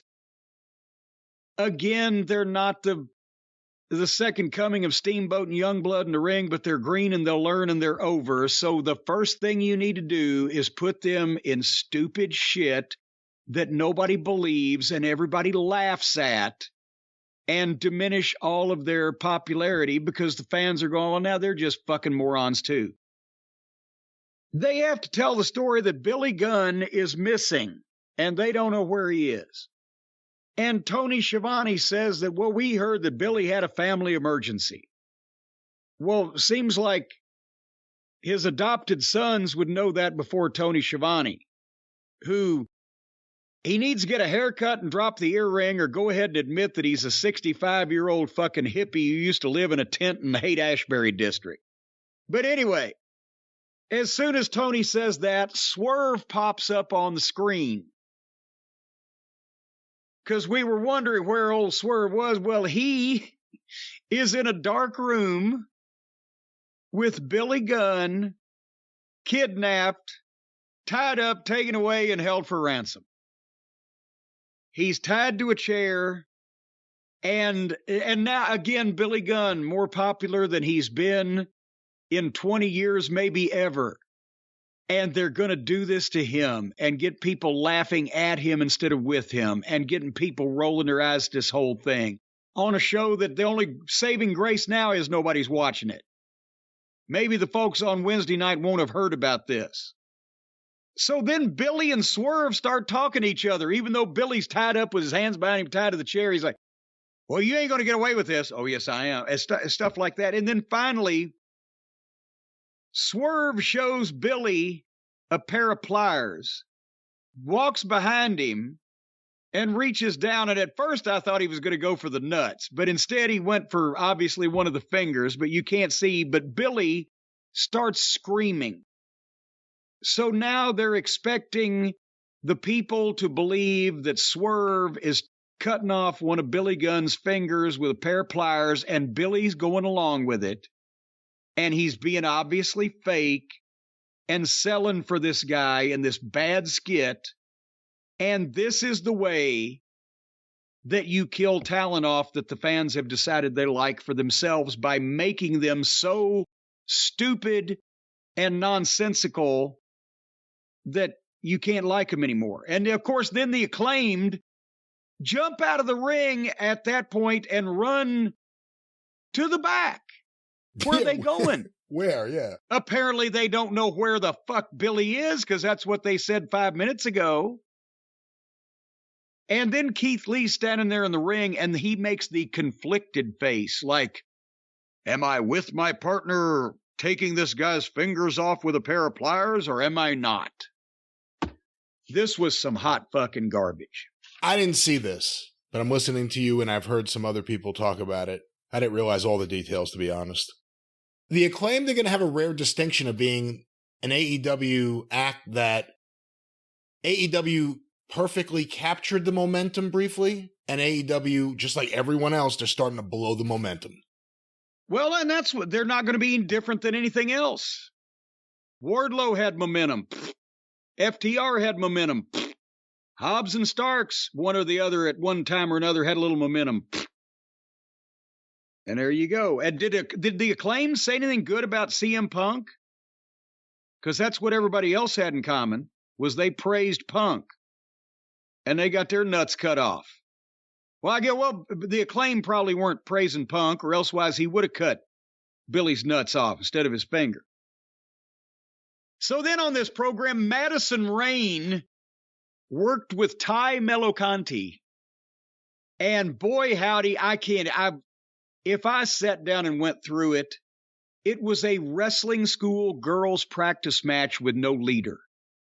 Though between the stop and start, herky-jerky, weak throws, strikes, uncertainty, blah, blah, blah, misapprehension.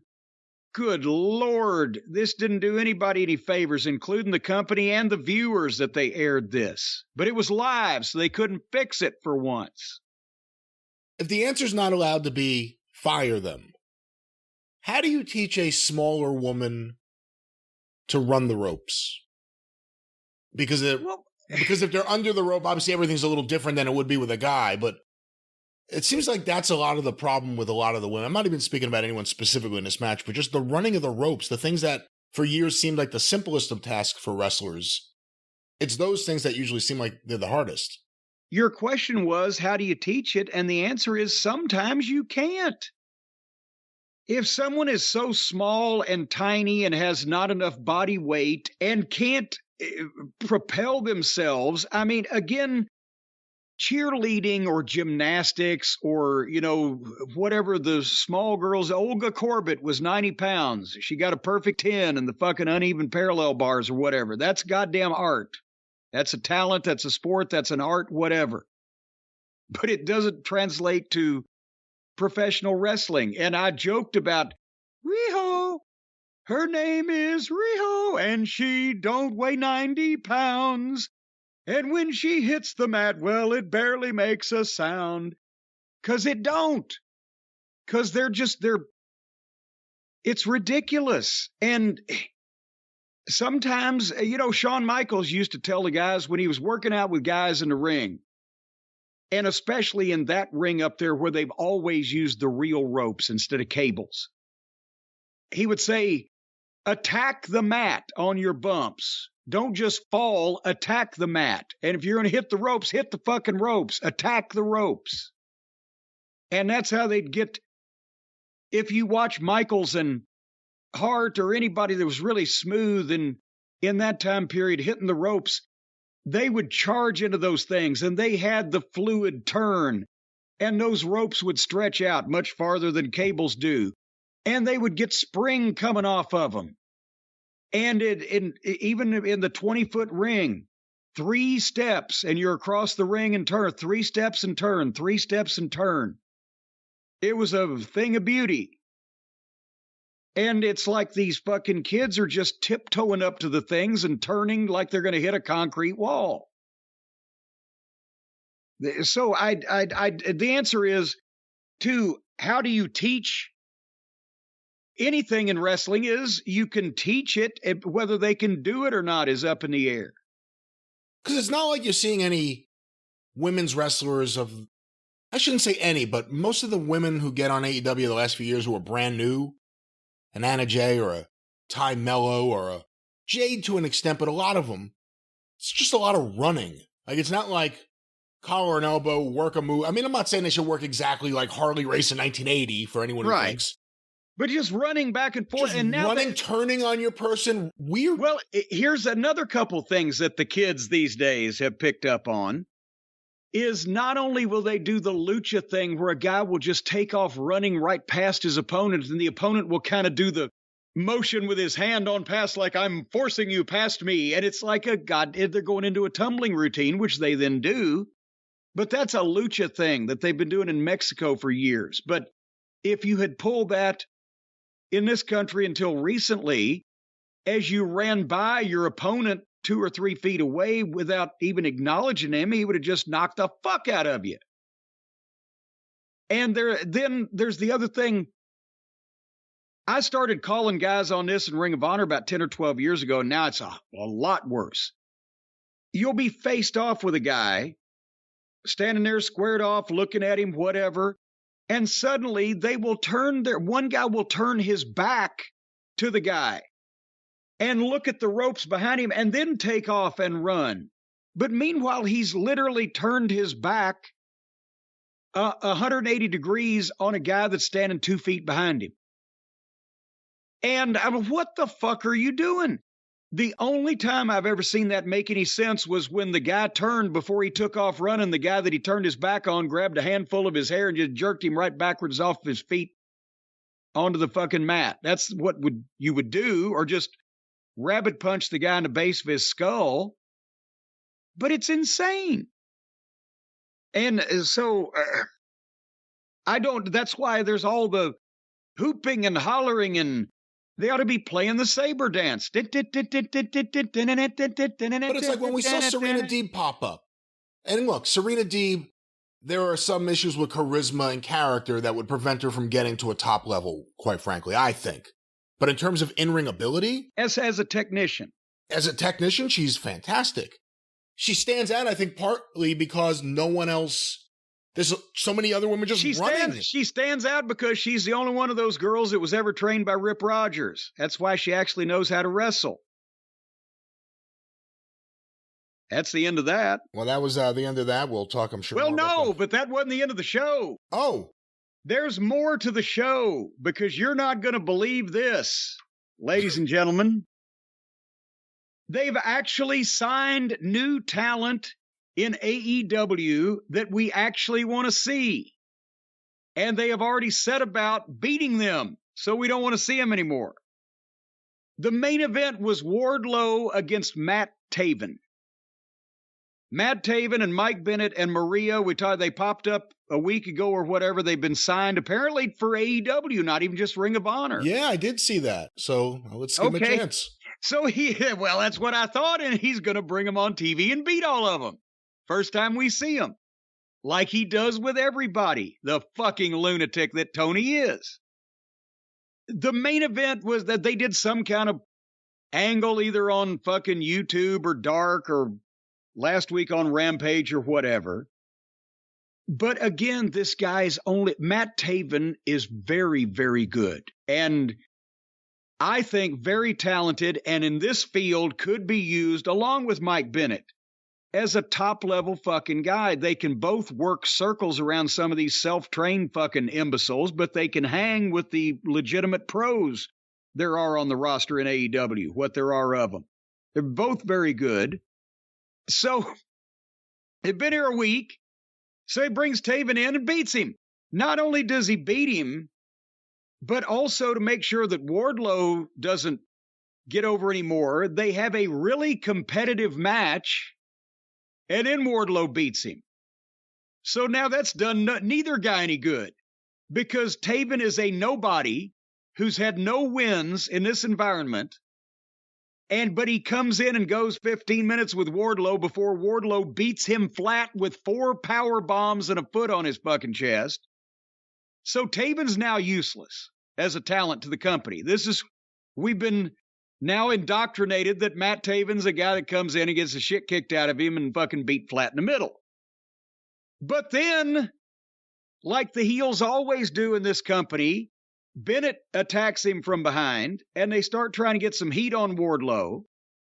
So here comes Samoa Joe, Wardlow's weird tag team partner for no reason. He does the run-in to save his partner, carrying whatever championship belt he holds here. I can't remember. And then he beats up both of the heels.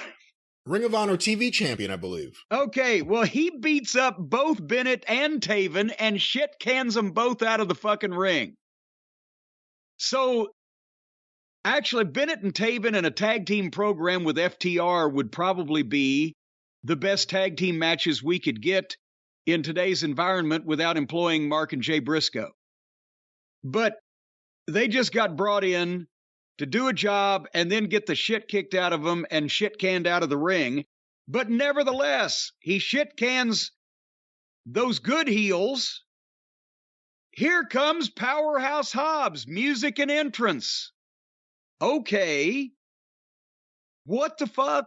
What does he have to do with anything here? But as he's coming down the ramp, a million other heels jump in the goddamn ring from behind. It's the Ring of Honor heel crew with the Gates of Agony, the Fat Samoans, and whoever the fuck else is involved.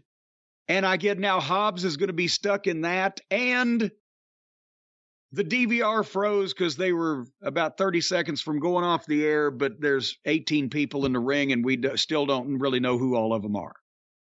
And thanks for coming, Bennett and Taven. And Maria didn't get to do shit except jumped up on the apron one time. Glory, hallelujah. What is he doing? If you don't have room to use these guys now, then don't bring them in and just ruin their careers.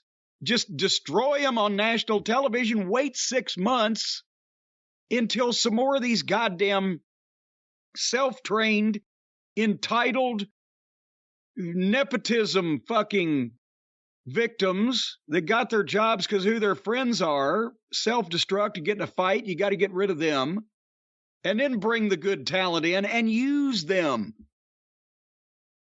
I swear to God right now, if he had the opportunity to sign John Cena, Tony Khan I'm talking about, and he already had Wednesday night's TV written, he would sign John Cena and put him in a fucking dark match on YouTube because he just didn't have room. I don't think that's fair. I think he would debut John Cena at a Great Affair on a Wednesday live. It'll be a big rating. And then I think the second week, John Cena would come out and get a big pop and not really do much. And by the third week, he would just be fitting in with the rest of them up there. You know, I've said it to you that Ring of Honor is being jammed down everyone's throat. A lot of it is he's building up this Ring of Honor pay-per-view, although, I mean, Jericho's the Ring of Honor champion. You got to figure he's going to be on the pay-per-view. He's all over this show. FTR are the tag champions. They're sometimes on the show. Samoa Joe's the champion. But still, there's other guys, I guess. Based on the way Tony books stuff, I hate the fact that I'm guessing they formed this out-of-nowhere friendship, relationship, war Joe of Wardlow and Samoa Joe just so one of them could turn on the other and have matches. Because all of a sudden they're buddies and all of a sudden they're involved in this? I don't know. I'm not at the booking of Wardlow. You almost have to start over. And Ring of Honor. I mean, what the fuck's Ring of Honor? They're building up a Ring of Honor pay-per-view. The only reason anyone's going to buy it is because you're talking about it on AEW TV. It's an AEW pay-per-view under the name Ring of Honor with some other wrestlers too. That was a masterclass in wrestling booking, some would say. Not many, but there's one or two people I can think of who may say that. And they all live in Campbell by the Sea. Was it a master work of wrestling? And that's an awful transition. They write such wonderful copy. But Masterworks, Jim, a wonderful opportunity for the listeners to make an investment that makes sense. Well, thankfully, you've managed to save that right at the last. Something that makes sense. We haven't been talking about that. We've been talking about AEW, but now we're going to talk about what makes sense for you. That's making money. Because making money makes a lot of sense because those dollars, well, they make a lot of sense. Anyway, now that I've made no sense, folks, the folks at Masterworks are sweetening the deal up just a little bit here on the program. If you sign up with our link, which I will tell you in just a minute, you're going to learn how you can get up to $200 in free shares. Free and $200. Those things don't often go together, but today they do because we're going to make you some money. Now, you say you want to buy some fine art. Tell you what I'm going to do. Right here under my raincoat, I have the most amazing Monet and Van Gogh you can ever be a party to, and I'm going to sell it to you on the corner of the street right here, right out from under my raincoat. Now, that's a situation that we've all found ourselves in from time to time, where you're standing on a corner waiting for the light to change, and somebody comes up and tries to sell you a Renaissance painting from one of the great masters right out from under their raincoat. When's the last time that happened? You up in New York, what, a couple times a week? Well, not exactly, but that kind of happened to me on Park Avenue and 55th, like in 2005. See, that's what I'm telling you. It really did. Well, you can't trust a lot of these in front people. of the Chase Bank. In front of the Chase Bank. See, well, folks, and I'll tell you, you can't trust a lot of these people because they wouldn't be working on the street corner if they were legitimate. Instead, they would be in the middle of the parking lot working out of the trunk of their car like everybody else. But fine art is a great way to make money. You know, that stuff does. When did you hear about a guy losing all his money because his Rembrandt and his Van Gogh and his Monet and his Picasso just all became worthless? You don't hear about that. And the folks at Masterworks realize that maybe you're not up to buying the whole Van Gogh or the whole Rembrandt. You want just a share of it, because that way, when we sell this thing to some multi-billionaire from another country, you're going to be able to cash in, and you can get up to $200 in free shares through that link that I was talking about that we're going to tell you. That way you can take an extra vacation, pay off a loan, pay an income tax, have another child, whatever you do that costs money. Those kids are expensive, right? Well, there's a tax deduction. Well, you got that going for you. But nevertheless, Masterworks has been delivering amazing results, even when the traditional investments have been suffering all this worldwide chaos with the financial markets around the world. You don't have to worry about that. They had an exit at Masterworks. Now, that's what they call a sale when you get out of something, right? We got out of it. 21.5% net return. That means, according to the mathematics that they're showing me, if you'd put in $10,000, you'd get $12,000 out. Now, that's an extra $2,000. Just like that. See? See what? Well, you can make $2,000. Like that? Or are you snapping Just or clapping? like that. What are you doing? I'm snapping. 6 out of the 7 exits so far gave investors more than 20% net returns, because Masterworks has given you access to the same things that millionaires and billionaires invest in without you having to be a billionaire yourself or even a measly old millionaire. So, when you sign up with our special code to learn all of this secret information that is kept quiet from the public and is only imparted to those of us in the know, when you sign up with a special code, you're going to find out how to get up to $200 of free shares in Masterworks. Go to masterworks.art/Jim. Masterworks.art/Jim. Learn about the free shares. Learn about your chance to buy the wart off the nose of the Mona Lisa. And you can also see important Regulation A disclosures, whatever they may be. I've never read them. At masterworks.com/CD. By the way, net returns refers to the annualized rate of return net of all fees and costs calculated from the closing date to the sale date. IRR may not be indicative of paintings not yet sold. Past performance is not indicative of future results. That's right, Jim. Masterworks, and here we are. You know, feels like we've been doing this for a day. And Don't try to get away with this, Brian Last. Don't try to swerve these people around. No, you got to come out and be honest with this one. In the twinkling of an eye, we have skipped ahead about 15 hours, because the pressure washing here at the castle got more intense. And then when we decided to break for a second and let that subside, I got a call from downstairs saying that apparently we had a leak in the new room. And we're going down there. We found out that it's okay even if you have monsoon-like rain. My roof is okay, but when the assistant pressure washer shoots a goddamn concerted stream of fucking water that would almost break a window straight up under the fucking soffit, it's got to come back down somewhere. So then we got that taken care of. But I'll have you know, Brian Last, that at that point, I was alerted to the fact that, well, when we shot the water over around the other side up under that other soffit, a bunch of wasps came out. oh no. And I go around, oh no. And I go around there, and there's a goddamn convention of these Southern Baptist wasps in the fucking soffit up there, and they're flying around, and we're spotting where they're going back in. And of course, then Toby, who was the head pressure washer. I was going to say, it sounds like the head wasp. No, the head pressure washer, Toby, he informed me, the Izzy is his assistant's name, Toby and Izzy.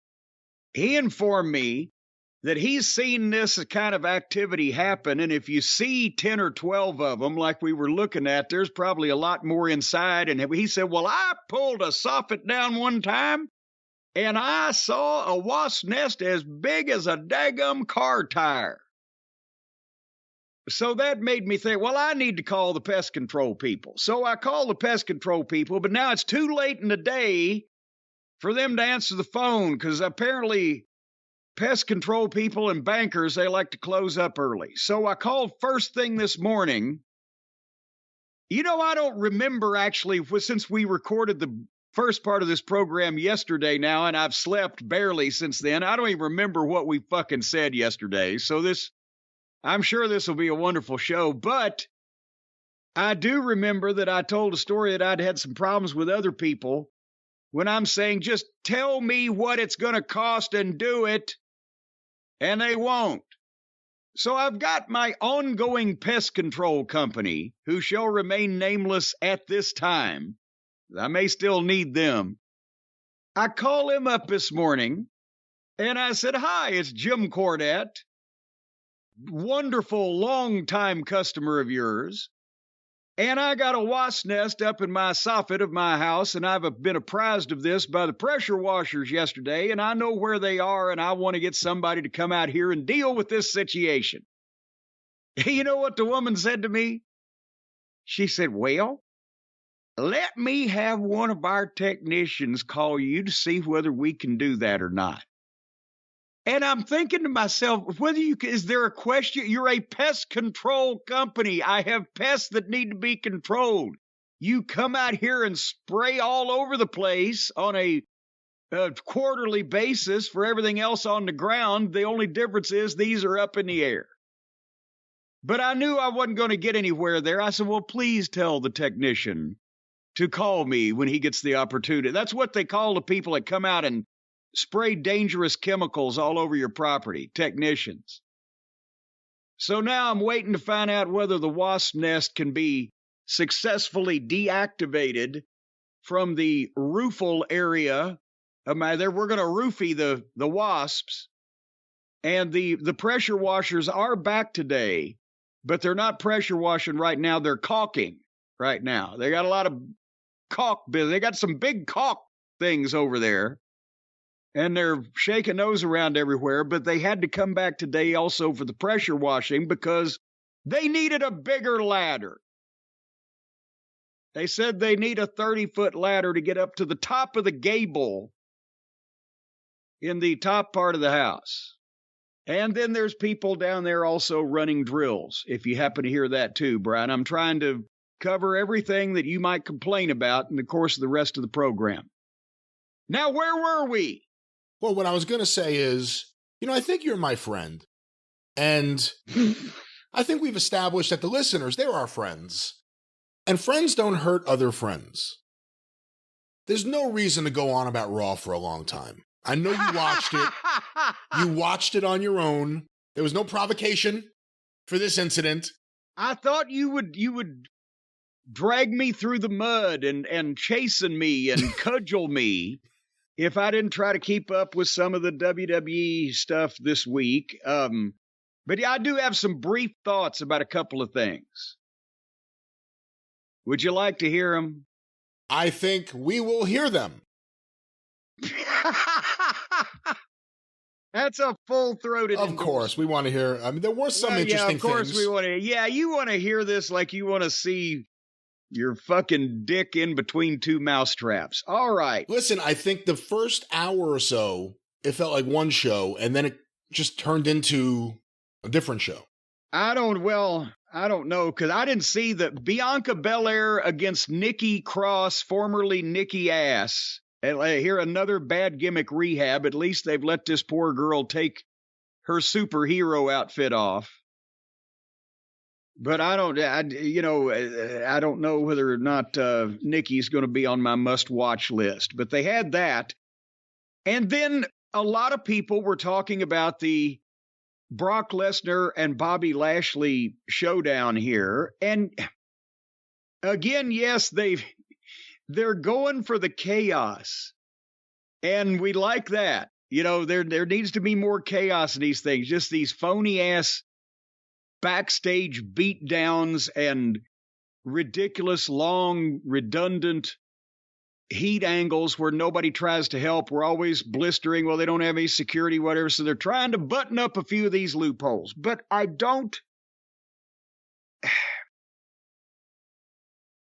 thought, and I've been chastened by this, by the fans on Twitter or wherever, when Brock Lesnar came out and just came to the ring and then just suckered Bobby Lashley and just beat the shit out of him, when Bobby Lashley has been a babyface for months now.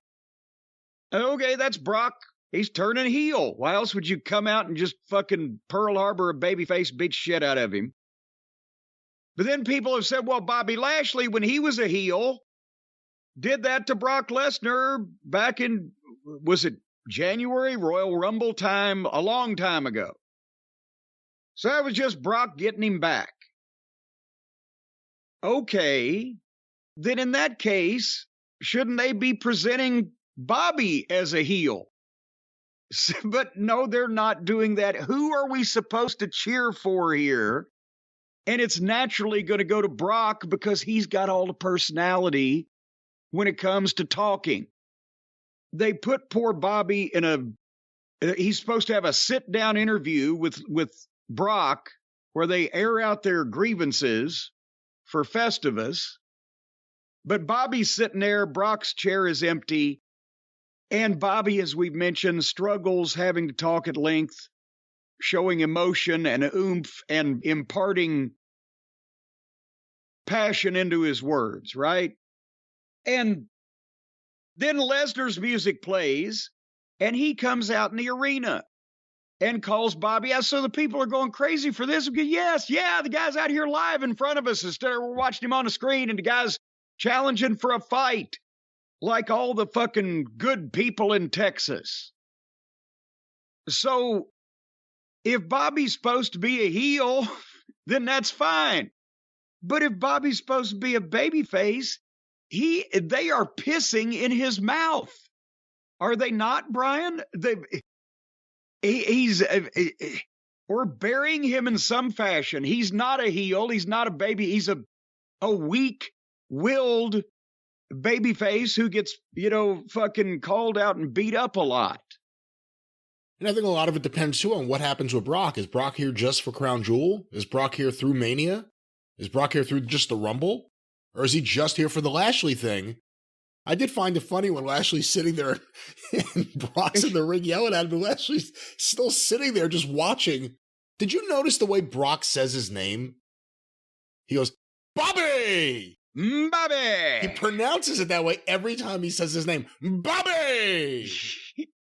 But the psychology of this. So, again, Brock comes out and says, hey, let's just have a fight. Let's not talk. So, yes, the people are all over that. And they're in Texas. He's put Texas over. Well, here comes Lashley.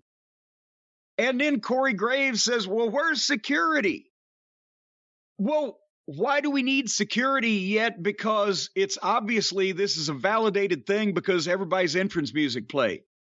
They played Brock's and now they're playing Lashley's.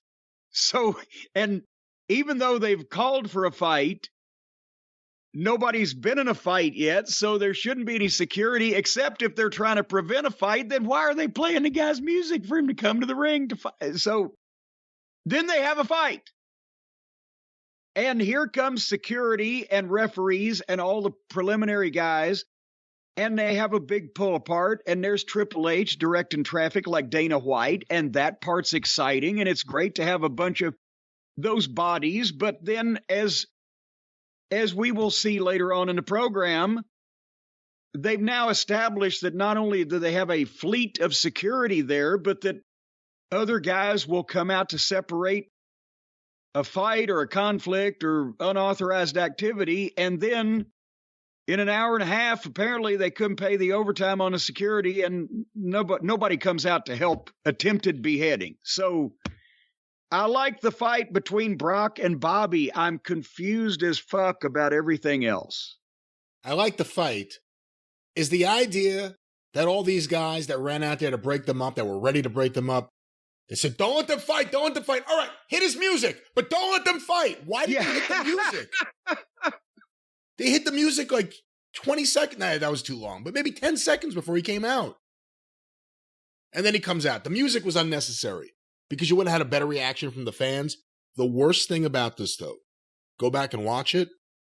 The camera cuts. It's every second. Oh, yeah. It's nonstop. They have a really impressive shot, the wide shot, because then you get to see all the humanity out there trying to separate these giant men. But instead of that, they go from that to the shot behind people, so you can't see anything, just to show chaos, to a shot on the other side, to the other side again, back and forth. So unnecessary. The one wide shot was the most impressive one, and they just kept flicking the camera around to ruin everything. Well, the reason why I watched Raw was because I heard about one match on it, and I said, I know what's going to happen, but I got to see it because I'm interested in one of my boys, one of the future of the WWE, the guy who's going to be, or at least was going to be, the champion in a few years and is now potentially, I don't know, somehow sat on Triple H's dog in catering or something. My boy Austin Theory, the best young prospect. I won't say now the best young prospect. He's one of the best young in-ring talents. He was the best prospect until they started punishing. He's the only guy that's come out worse since Vince has been gone. Anyway, he has a single match with Seth Rollins. I'm okay. And again, there's they've had words or whatever, the Money in the Bank briefcase that is the only thing that poor Austin has left. But this is a heel match. And again, who's the goddamn heel? Can we at least, establish somebody? And Theory right now looks better physically than Seth does. So as they started having the match, Seth was working as the baby face. He was either that or they just want to make Theory look like shit because he was foiling all of Theory's efforts and he was in control and went to the floor for a while. And then finally, Theory shoves Seth off the ropes out on the floor to start some heat. They go to the break. And I'm thinking, oh my God, now all of his heat's going to be in break. But no, thankfully, when they came back, he was still getting the heat on old Seth. And again, Theory is remarkable at his age. The little things, the ring positioning and placement, the way he does stuff, just the whole athletic physical presentation. He's got the little stuff. I would have loved to have had a kid like that in OVW. And finally, Seth fights back and hits a bunch of dives. And this is when I was thinking, and I know Seth's one of the best in-ring talents they've got in the company right now, but he works the modern style match. I would love to see Theory work against a really top in-ring guy from 30 years ago that was in his prime, not today. I'm not talking about he's 70 now or whatever. I'm talking about you transplant a really good worker. My God, a Terry Funk or goddamn whatever from 30 or 35 years ago and see him against Austin Theory today. I bet you that he could work just as well at real pro wrestling as he could at the modern style. Anyway, they did a bunch of back and forth stuff at the finish, ducking and kicking and swinging, and you could actually see the fans clapping and moving as well as hearing the audio. So they were apparently into it, unlike normally when they're sitting on their hands. And then finally, Seth Franklin Rollins, foiled a pedigree and hit the curb stomp 1, 2, 3. And I knew he was going to lose. Theory loses again, but they were pushing him in a bizarre way with Vince, and I won't say too quick, but in a bizarre way with Vince, but at least they were pushing him. And now, since Vince has been gone, I don't think he's beat his meat, much less anybody else. So I don't know what's going on, but I love this kid. But we were an hour in the show and it had 2 matches and a fight. Yeah, I can't explain the booking either, unless, one day there's a documentary and he says, yeah, they spent a year trying to humble me because I was arrogant and I own it. And, he tries to blame himself for whatever. He's really talented. His promo was good, too, before the match. Yeah, he could talk. He's got a little personality.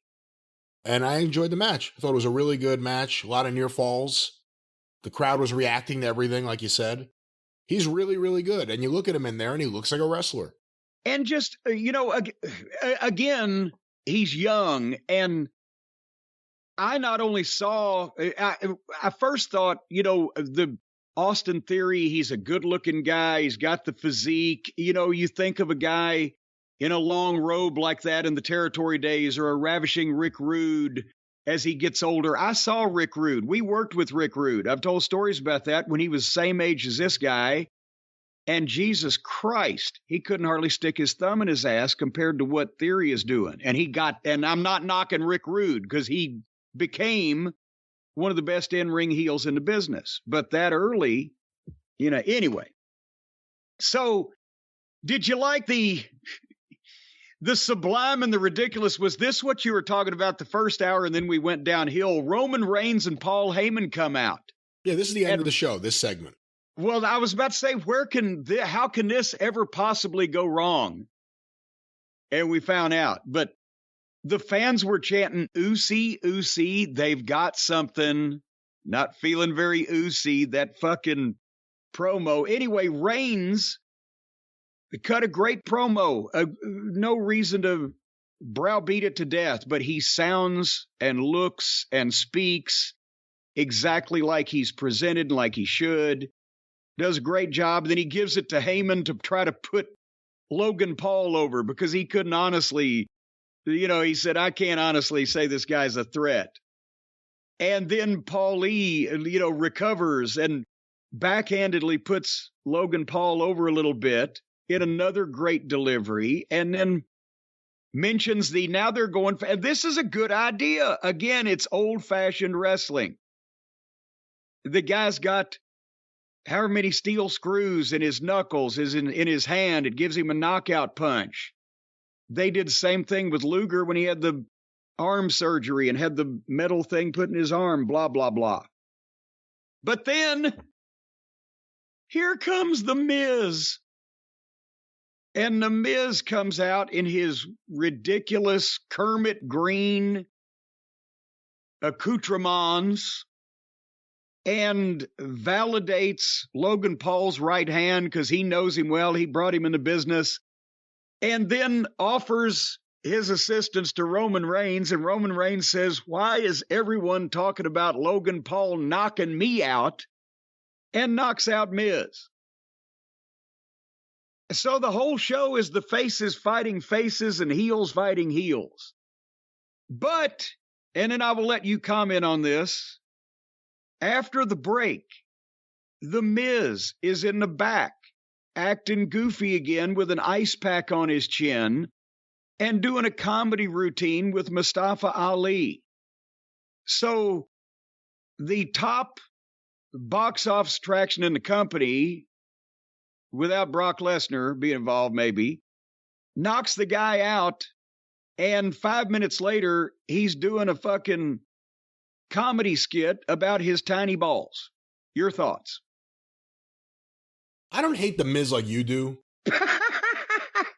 If he came out there in normal clothes, everything he does would be acceptable in the world of professional wrestling. But the way he dresses, to me, I agree with you on that.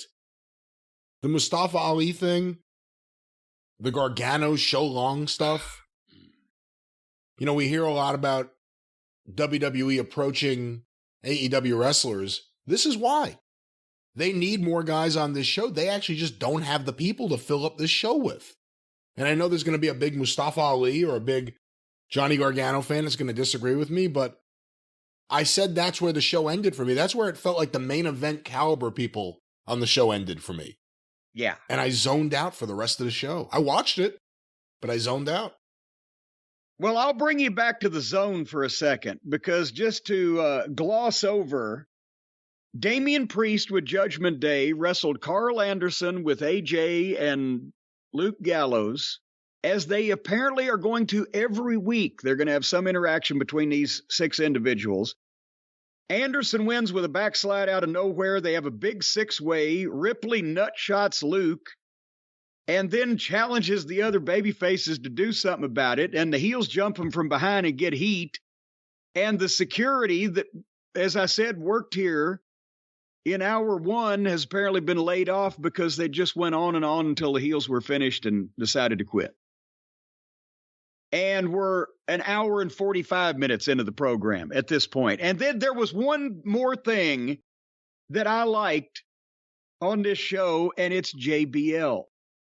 Bradshaw is a fucking hoot.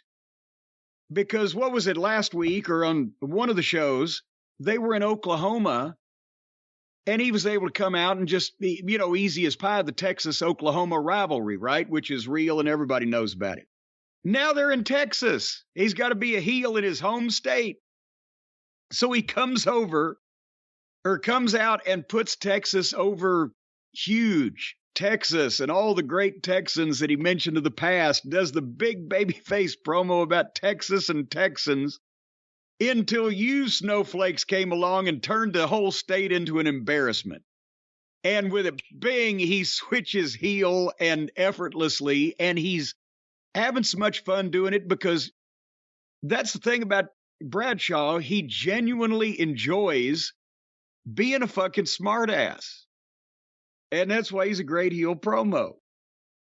And it was great until he introduced Baron von Corbin. And then that's the thing that he's been tasked to do, is trying to get this fucking weird-looking creature over as a main event guy. And that, he came out, Corbin, in his Larry Storch F-Troop hat and his warm-up suit made out of Aunt Lola's couch cover, and tried to cut a promo.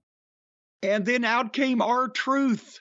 What's up? And at that point, I gave up because now they're trying to push a revamped Baron von Corbin against R-Truth, who has been involved with girls and fucking 24/7 title changes and backstage skits for ever since we've been watching this program.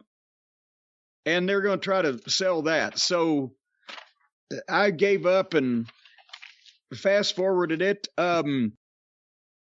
Spiders, because it was Halloween, Spiders flew out of Riddle's ass on his entrance this week into a ring that was filled with pumpkins and skeletons. And Matt Riddle was dressed as Ezekiel because Elias was in his corner. And then Gable and Otis came out dressed as Patrick Swayze and Chris Farley on the Saturday Night Live male stripper sketch, and they did the dance. And they had a trick or street fight match with a ring filled with pumpkins and skeletons and the ghost of Christmas past. And then The Miz wrestled Mustafa Ali, and then Johnny Gargano did a tell-all sit-down interview about the plot that Dexter Lumis is conducting somehow. It was written and performed by 10-year-olds. And then the main event was a 6-girl tag. And that was Monday Night Raw, folks. The former home of Stone Cold Steve Austin and The Rock and The Undertaker and et cetera, has been reduced to cable access level television. That Gargano segment has to be seen. His acting is so bad. And then Byron Saxton's acting is even worse. So you have the interviewer and the wrestler, and it almost looks, by the way it's cut, it almost looks like they're not even in the same room. And well, I don't know if I'd want to be in the same room with either one of them doing that shit either. Horrible. Whose idea was that? I don't know what kind of pictures Gargano has of somebody important. Maybe Maybe he's the one that stooged on Vince. Maybe he had the secret files all along. That's how he's stayed on television. Well, it's certainly no prize to watch Raw. However, transition time, ladies and gentlemen. As you hear the sound of a power drill in the background, Brian Last is going to drill in and zero in on his next subject. Perhaps on another Monday Night Raw, the World Series won't be rained out, and you'll be able to watch that game and wonder, I wonder, who will hit more home runs tonight? Or better put, how many home runs will player X hit tonight? Or better put, well, I wonder, oh, but oh, ho, who's gonna win Prize Picks? You want your daily fantasy. You want to make your entries. You want to make your player projections and select more or less. Well, I wonder, oh, but oh, ho, who's gonna get rich on Prize Picks? You know you can win a lot of money at this horse shit. And I'll tell you something, folks. Now, say, what's the matter with you? No, we're talking dollars here. We're talking dinero, big bucks. We're talking cashola, cashish even. You can win this stuff. They even give you some. If you give them some, they'll give you some. It's like my favorite number. Not 69, 68. Give me one, I'll owe you one. That's what Nikolai Volkov used to say. It never made sense when you broke it down. But it was funny the way he delivered it, what with his accent and everything. However, let's say that you want to win some money and you know something about sports and you want to play not against other people, but against the projections. Because you've heard about these things. They've been on the news. Now there's projections of people. I guess they call them holograms. And you can play against these holograms of people. Now, you don't want to play against, I don't know, Bear Bryant or George Steinbrenner or some expert, but if you just find a projection or a hologram or whatever they call it of just some random nitwit that doesn't know anything about sports, you could probably win. Have you seen these projections? They look lifelike. I mean, I've seen projections from Prize Picks, and of course, I've seen holograms. I don't know. I'm not exactly sure what you're saying, to be quite honest. Oh, you mean, well, it's playing you versus the projections on Prize Picks. I thought that meant that they actually projected into your house an opponent for you. What are the projections on Prize Picks? Well, they have a projection for a certain game or a sort, I can't even talk, or a certain athlete or what they'll do that day. Let's say it's one of the greats on the Mets when baseball season was happening before the playoffs ended for the Mets. And you could say, I think this player, Starling Marte, is going to steal 3 bases today. And then Prize Picks may say, you're crazy. We project 2 stolen bases. Why do you have me explaining this? Why don't you explain it? Well, the important thing is somebody going to call the cops. This guy's running around stealing shit right and left. Somebody needs to bring him to justice. Well, they've given us some copy here. For example, you can say, hey, tonight I'm taking Patrick Mahomes to throw for more than 320 passing yards, Derrick Henry to rush for less than 85 yards, Cooper Kupp to score more than 0.5 touchdown. Now, how can you do? Have they changed the rules of football? Do they credit you sometimes for half a touchdown? I thought if you made a touchdown, it was pretty much all or nothing, kind of like being pregnant. But if Cooper's Kupp scores more than 0.5 touchdowns, you could win some money. See, that's how it works. That's what's going on. I understand now. You pick 2 to 5 players, and if they score more or less or do more or less or win more or less or lose more or less, well, you more or less win. You can win up to 10 times your money on any entry. And Prize Picks offers projections on any sport you watch. NFL, NBA, MLB, NHL, PGA, college football, men's college basketball, women's college basketball, soccer, WNBA, esports, NASCAR, tennis, MMA, boxing, disc golf, Euro basketball, cricket, cockfighting, and many more. No cockfighting. So they scratched that one out. They must have discontinued that. You can make entries in 60 seconds or less. It's that easy. And as you have heard by Brian's succinct explanation, it's very easy to understand. You can make safe and fast withdrawals, and it's even easier to make deposits. And they're currently operational, which apparently means legal, in over 30 states and Canada, but they're growing. You know, we got 20 states that are just lagging behind. And right now, folks, download the Prize Picks app or go to prizepicks.com. That's prize as in prize, picks as in Picks, prizepicks.com to sign up and play now. First-time users get a 100% instant deposit match up to $100 with the promo code JCE. If you put in 100, Prize Picks will give you 100. If you deposit 50, they'll give you 50.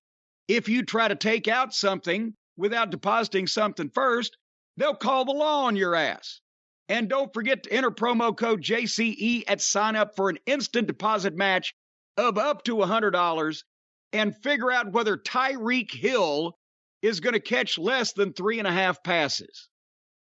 If you catch a half a pass, doesn't that mean you drop the other half? Well, let's talk about someone else's picks. This question was sent to CornyDriveThru at gmail.com from Charlie in Starkville, Mississippi. Kurt Angle recently said he thinks Seth Rollins is the next Shawn Michaels. The quote, "It's not much of a leap to say Seth is the next Shawn Michaels. I believe he will be eventually. He's not there yet because Shawn put in a lot more years, but he does remind me of Shawn because everybody he wrestles, he has 5-star matches with." What are your thoughts on Angle's take on Seth Rollins? Well, I wish the boys would quit using so-and-so star matches or whatever, and because then that just feeds the beast, as they say. But at first, he's the next Shawn Michaels. What, is Kurt mad at Seth? But no, he was praising him, complimenting him with that. I hope he won't be the next Shawn Michaels personally as a person, because Seth, last time I heard, didn't have any of those bad habits. God, I think he's making the comparison because they resemble each other in terms of they were the guy that was long in the WWE at their individual times, that was long and lean and athletic and fast moving and, you know, that type of thing. I don't know that you can compare Seth with Shawn Michaels in terms of, you know, drawing ability and box office. It was, 20, 30 years difference, and no one guy now has any, well, maybe Brock Lesnar, maybe Roman Reigns, but otherwise that has any real effect on the box office. As far as, Seth is good, but Michaels, the one thing you have to say about the obnoxious little prick that he was nearly the best in the business, especially at the WWF style of the 90s. That's what I was going to ask you, because, whatever you want to say, and I'm talking to not the royal you, but Jim Cornette you, whatever you want to say about Shawn personally, his work stood out by far. It stood out in its time. It was advanced. It was spectacular. It was an amazing performance, sometimes just all about him, but it was what it was. Does Rollins' work, as good as it is, stand out from the pack the same way Shawn's did? I can't. Well, the overall level of talent of the pack is probably definitely lower than it was 30 years ago, but I'm not sure that he stands out as anything groundbreaking, or a lot of people saying without doubt in any companies that people were saying during that period of time in the mid 90s, regardless of company, well, that Shawn Michaels, he's the best in the ring, in the business. Not the best promo, not the best human being, but the best in the ring. And I don't know if you can say that about our friend Franklin, but he's one of the best in the company, if in the ring, and especially for that modern athletic style. Who's the best in the ring in the WWE right now? Would it be Lesnar because he is always exactly who he's supposed to be, or is it Gunther because of the same reason? I don't know, but Seth is close. Jim, our next question sent to CornyDriveThru@gmail.com from Jeff Pollard, Leesville, Louisiana. With all that's happened, maybe it's Pollard now that I see it. Here's Jeff Pollard's question, or Pollard, but probably Pollard. With all that's happened, has 2022 been the wildest and craziest year ever in wrestling? Yes. Really? I don't know. I just wanted to give you a one-word answer and see if you'd fucking freak out. I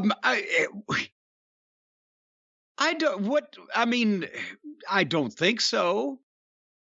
My God, every year in wrestling is wild for one reason or another. I think everybody's now is going, oh, Jesus Christ, they got in a fight in AEW and the EVPs got suspended and Punk and Chaos or whatever the fuck. I mean, when you think about the things that have happened at different eras in the past in wrestling, if there had been social media, if there hadn't been kayfabe, if there had been Twitter and people had been running their fucking mouths instead of keeping it inside the business, good Lord, people would have been fucking aghast. Whether it be, violent fights amongst, wrestlers in the locker rooms or double crosses for the world title or, guys getting fucking, in all kinds of issues with each other that, would just, doing things on the road or whatever that would totally not fly in today's environment. And that was on a regular basis because there were so many more matches, so many more wrestlers, so many more territories. So if you just sat down and compiled all those individual stories, I don't know that 2022 would have been the wildest by any stretch of the imagination. It's just fresh and everybody knows everything. In terms of overall craziness, I'm trying to think of some good suspects. What do you think's crazier? 97 or 84? Crazy. 97 was probably crazier. Or 85, I could even say. Well, shit in 84 and 85 was surprising and shocking and revolutionary or game-changing or whatever, but it kind of all made sense. But 97 was just fucking... The lunatics were in charge at that point in both companies, I think, by then. And the territory's on the way out. But I mean, see, that's the thing. If we're talking about all time, what do you think they said in fucking 31? The original Montreal double cross. Or what do you think, when 73, they're like, it'll never be another year like this. Yeah. It just changes because it's, time moves on, but wild things always happen. What about you personally? Your time in and around wrestling as a fan and as someone in the business, what do you think personally is the craziest year you've experienced?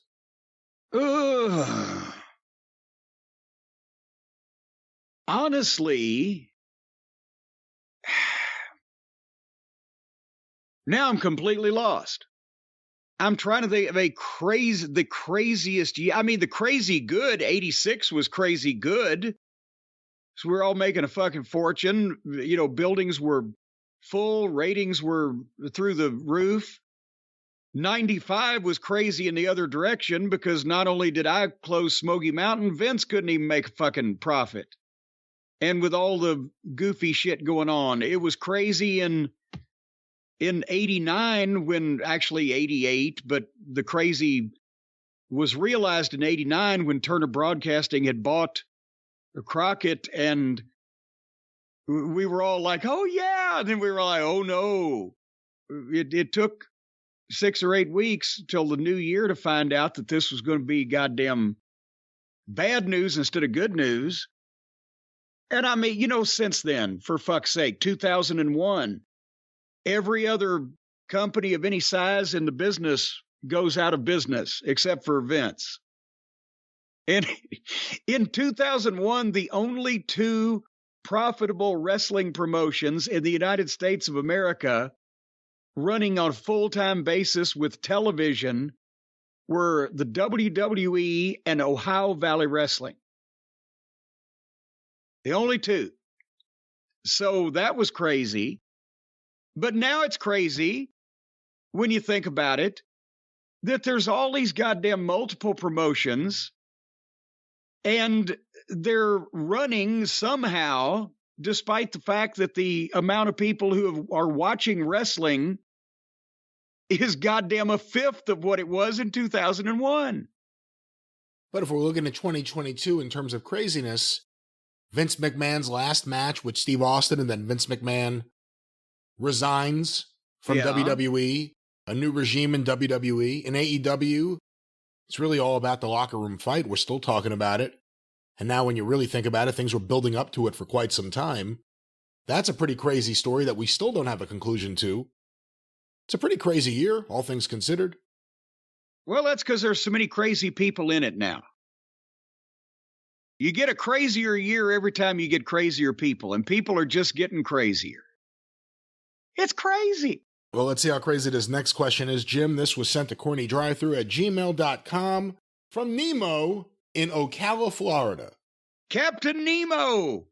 Or is it Little Nemo? Well, it just says Nemo here, and there's a great new Little Nemo in Slumberland collection that Tashin Books just put out. It's fantastic. But remember, Jim, a lot of people are new to the show. A lot of people don't know the insides of the business the way you do. With that said, I hear throughout the episodes of pushing a wrestler or getting him over. Is there a difference between a push and getting over? Also, what is the process of a push? Thank you both for the countless laughs, especially through the bullshit that this world is going through. Well, if I was better on my nouns and adverbs and adjectives, but a push is a promotional push. Obviously, it's a promotional, a concerted effort by the matchmaker, the booker, the promoter to elevate one of their talents that they feel deserving of it to a higher spot on the card, to main event status or whatever, to use him, as they say. You know, that's the guys always, I wish so-and-so would use me better. Well, if you're being given a push, you're being used and better. You're attempting to be elevated.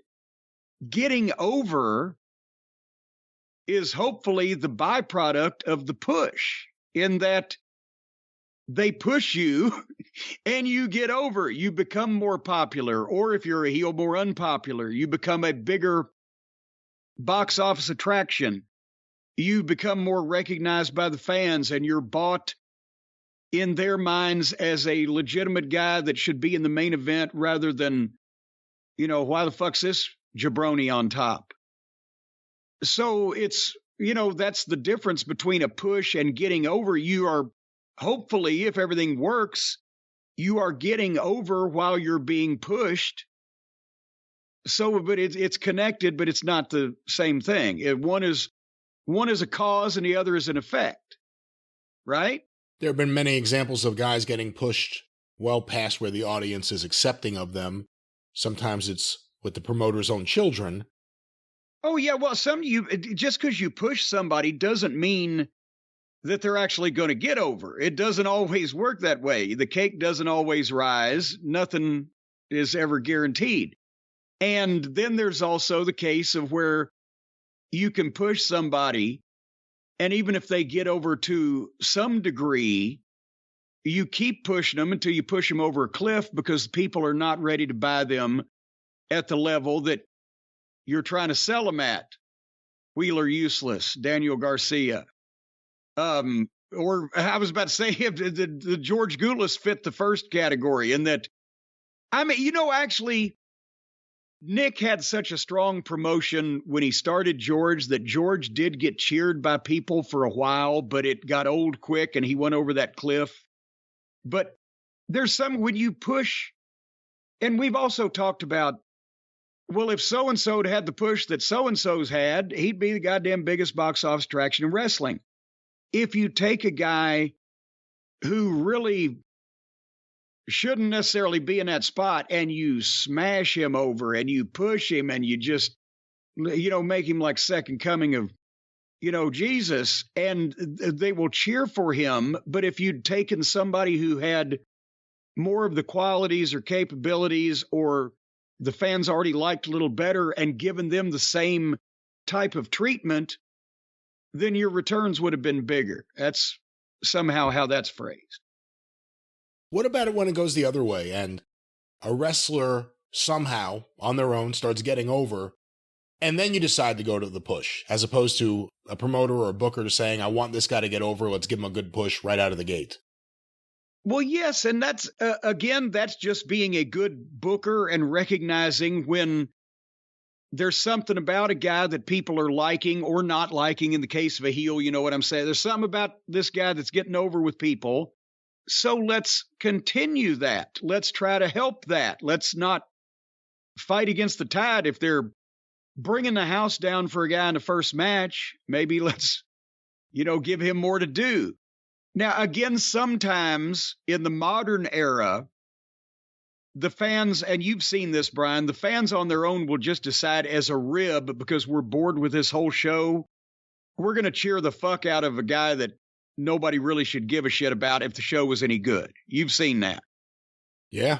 And sometimes you have to recognize that and, maybe give the people what they want, but at the same time, you can't sacrifice your entire program at that behest. But in other cases, the thing you're not supposed to do is if the guy is getting over with people for some reason, don't just decide then, oh, okay, I'm going to use him, but I'm going to figure out some other gimmick or some other angle to put him in or somebody else to team him. I'm just going to change a lot of the shit about this guy and use him better.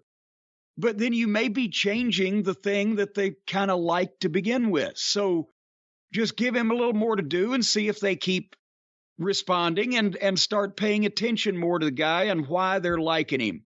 And is it a rib just because they're bored, or do they really like the guy? And if they do really like the guy, then let's not change whatever has instigated this appeal that we didn't really count on. Let's try to accentuate that. But, or sometimes, people will just say, oh, goddamn, I'll do something with this guy. And then, the Heartbreakers, classic example.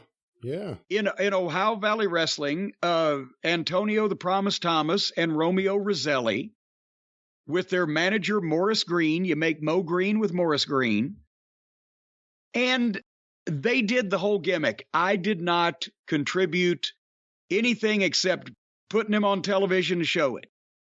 They came up with the gimmick, they came up with the fucking the tights and the outfit, the music, the entrance, the whole 9 yards. They were making their own videos, right?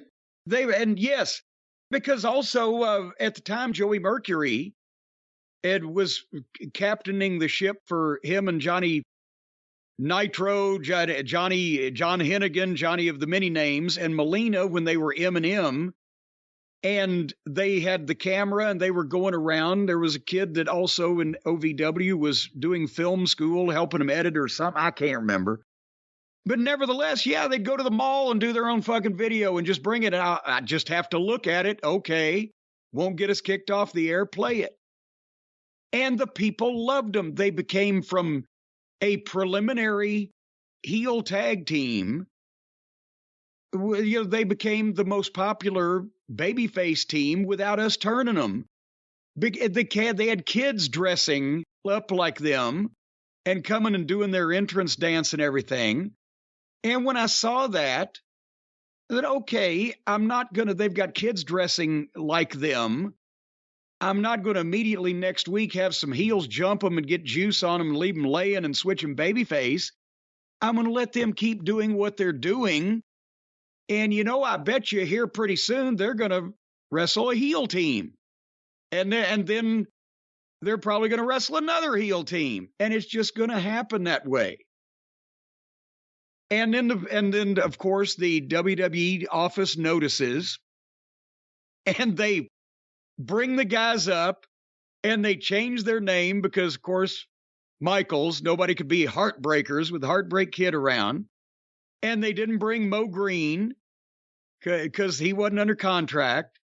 And they changed their entrance music from It's Raining Men to whatever the fuck, so nobody could dance to it or do the whole fucking thing. And then they made them heels, but they had them working like heels. And I think they didn't let them wear their fucking boa either. Not a constrictor, but a feather one. And then they were dead. So there you go. How hard is it for a booker to sit back and let things happen, or to let things breathe a little bit, as opposed to forcing a vision into every single thing? Well, I kind of understand that question you're asking. I'm not sure that everybody else is going to have their own interpretation, so I don't know how to answer otherwise than to say, I always thought I want to make sure that every minute of the television show means something and matters and is being applied properly, but that doesn't mean rush everything. Paul Orndorff was one of my top heels in Smoky Mountain Wrestling and one of the best workers in the business. I'll give him an 8-minute match against Rip Rogers because Rip can fucking work his ass off. And, that at the time, that was a long TV match in some cases, but it's going to be good. There's not something happening every fucking second, but the object is to have a big star in a real good match on television, and he wins because you're using him in the house shows. Other times you want to get things done and over with. Other times you shoot an angle. You don't want to come back the next week after a beheading and have those guys throttling each other again, trying to pull their eyeballs out. You've just done it. Let it breathe. Let it register. I always believed, from all the great wrestling programs that I saw when I was growing up and all the great wrestling programs that I was on when I got into business, VTRs from the previous week, VTRs from the arenas, to take you out of the TV facility that you're in and show you something that the fans think, either from the arena, I'm not supposed to see, or from the previous week's television, because especially back in those days, and then again, even after there were VCRs, people go on vacation. People aren't chained to the god. Wrestling fans are creatures of habit, yes, but life intervenes sometimes. You got kids, got to go to a ball game. You didn't see the wrestling show on TV. So we did an important angle. We're going to VTR the high points the following week rather than have those people come back and get in another goddamn fight. We've just done that. How many fights can they have before the one that we're going to make them pay to see? So you do the angle, have the big fight. The next week you VTR it. You fucking have comments from one or both of the participants like, the next time I see that motherfucker, next week on the show, I'm going to have a match. He better not show up. You tease forward. You let the thing breathe a little bit. Is any of this answering the question you asked? Somewhat, yes. What's the other part of some instead of what? Well, we've seen in recent years, and I guess I'm trying to figure out how much of it is a WWE phenomenon, how much of it is something that would have happened forever. Like, for instance, crazy example. In '85, in the brief time he was there, if Terry Taylor had gotten over in the NWA like gangbusters, would things have still played out the same way? Would Dusty have tried to hold on to him, or would Dusty have said, you know what, I can't work with this fucking guy, and I don't want to work with this fucking guy, send him back to Watts? How much of it is, okay, this is happening, we got to put up with this guy, we got to deal with it? How much of that was happening then versus the thing now where, this guy's kind of gotten himself over on his own on social media, let's resent him for it, and let's not capitalize on this. Let's actually use this as something to punish him for some reason. Well, no, that's stupid. I mean, that's the thing is, when you've got somebody that's getting over on your show, they're still getting over on your show. So I've never advocated, I've had probably when I booked in various places, I've probably had guys think that I could have used them better, because everybody thinks that. But I can't think of the first time that I deliberately said, the people like this guy, but I don't. If I didn't like the guy, he probably wouldn't be there because I'm the fucking booker. And see, that's the thing is it's a modern thing, maybe, of burying a guy that's over on your show, not because he's getting over you and you're also a member of the office. That happened a bunch of times, but just because you don't like him, he's on your fucking show. But the thing is, now the writers and or whoever else is involved, it's not really their show. They're getting paid the same, just like the wrestlers are, regardless of whether a ticket is sold or a viewer watches TV or not. They've got a job and a salary and a guarantee. And in merchandise gets in, oh, you get more, but the writers, so they don't, if somebody, especially that they've told the boss, oh, this guy ain't worth a shit. If suddenly the people are cheering and yelling for him and reacting, they're thinking, oh, fuck, I'm going to look like an idiot. Maybe that's why that happens. I do not know. Like, look at FTR. I mean, here's an example in AEW. Forget about Vince McMahon doing that to people like Zack Ryder or whoever it may be throughout the years. We've mentioned that. It's because the executive vice presidents who will make the same amount of money, regardless of how the company does, because it's Tony's ass on the line, or his dad's. They didn't want this guy to get over them. And so this team to get over them. So they set about making sure that they didn't. That's obvious. That's been obvious. And most people aren't even disagreeing with it anymore. But what I'm saying is that, unless there have been plenty of instances in wrestling history of a booker or a guy who was a wrestler but also had an interest in the office making sure to cut the knees out from under a guy that was getting over because he was threatened for his position. And in some cases, a top guy that wasn't connected to the office and was even more threatened because he wasn't connected to the office. Sometimes the guy that did have a piece of the promotion thought if this guy gets stronger than me, he might be able to fucking muscle in, and then it's less for everybody if he gets a piece. Or it might be the same way that guy got a piece to begin with. Getting over so strong, he told a promoter, hey, give me a piece or I'm fucking walking. So that kind of shit happened, but it's a modern thing that a guy is just on the card is just starting to get over, and for no apparent reason otherwise than it wasn't their plan, the staff of writers or whoever the fuck, a la this Matt Ryder fella, just don't do anything with him. And that's just because they can't be bothered to be proven that they were wrong, and it doesn't affect their money either way. When a booker found unlikely guy that was going to get over, it meant that he might sell more tickets, especially if he's a local boy, hometown hero or whatever. So he was all for doing that until, of course, the point in time where that guy would threaten him. Well, Jim, our next question, sent to CornyDriveThru@gmail.com from Rob in Brussels, Belgium. Did old school wrestlers do fantasy booking while on the road? I could imagine this was done for laughs or possibly brainstorming how to enhance current angles that they may be booked in. If so, any memorable hypotheticals you could share with us? Oh, God. Is that when most people who became bookers impressed someone so they became bookers in the car? Well, actually, that's the thing. I mean, as far as hypothetical, on the way back from Bossier City, Louisiana one night, I thought of this. I ain't gonna, but yes, that's where that's where Jerry Jarrett impressed Roy Welch in the car on the way from Nashville to Memphis and back every Monday night. Jerry was, he was a kid that he had graduated college and not gotten in the wrestling business. He had become, oh, goddamn, what the fuck?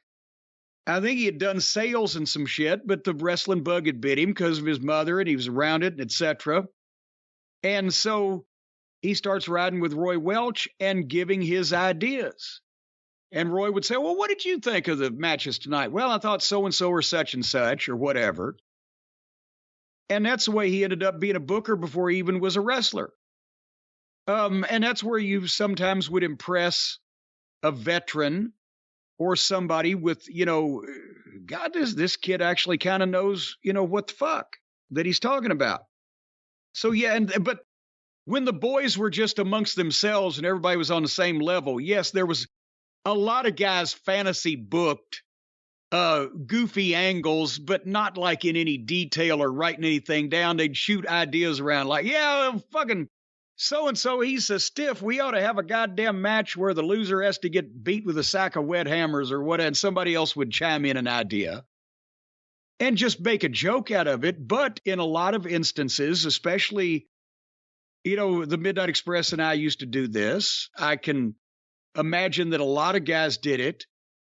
They would come up with not necessarily booking, but finishes. And, or, if you had sway or pull with the booker, then you might come up with an angle and pitch it to them.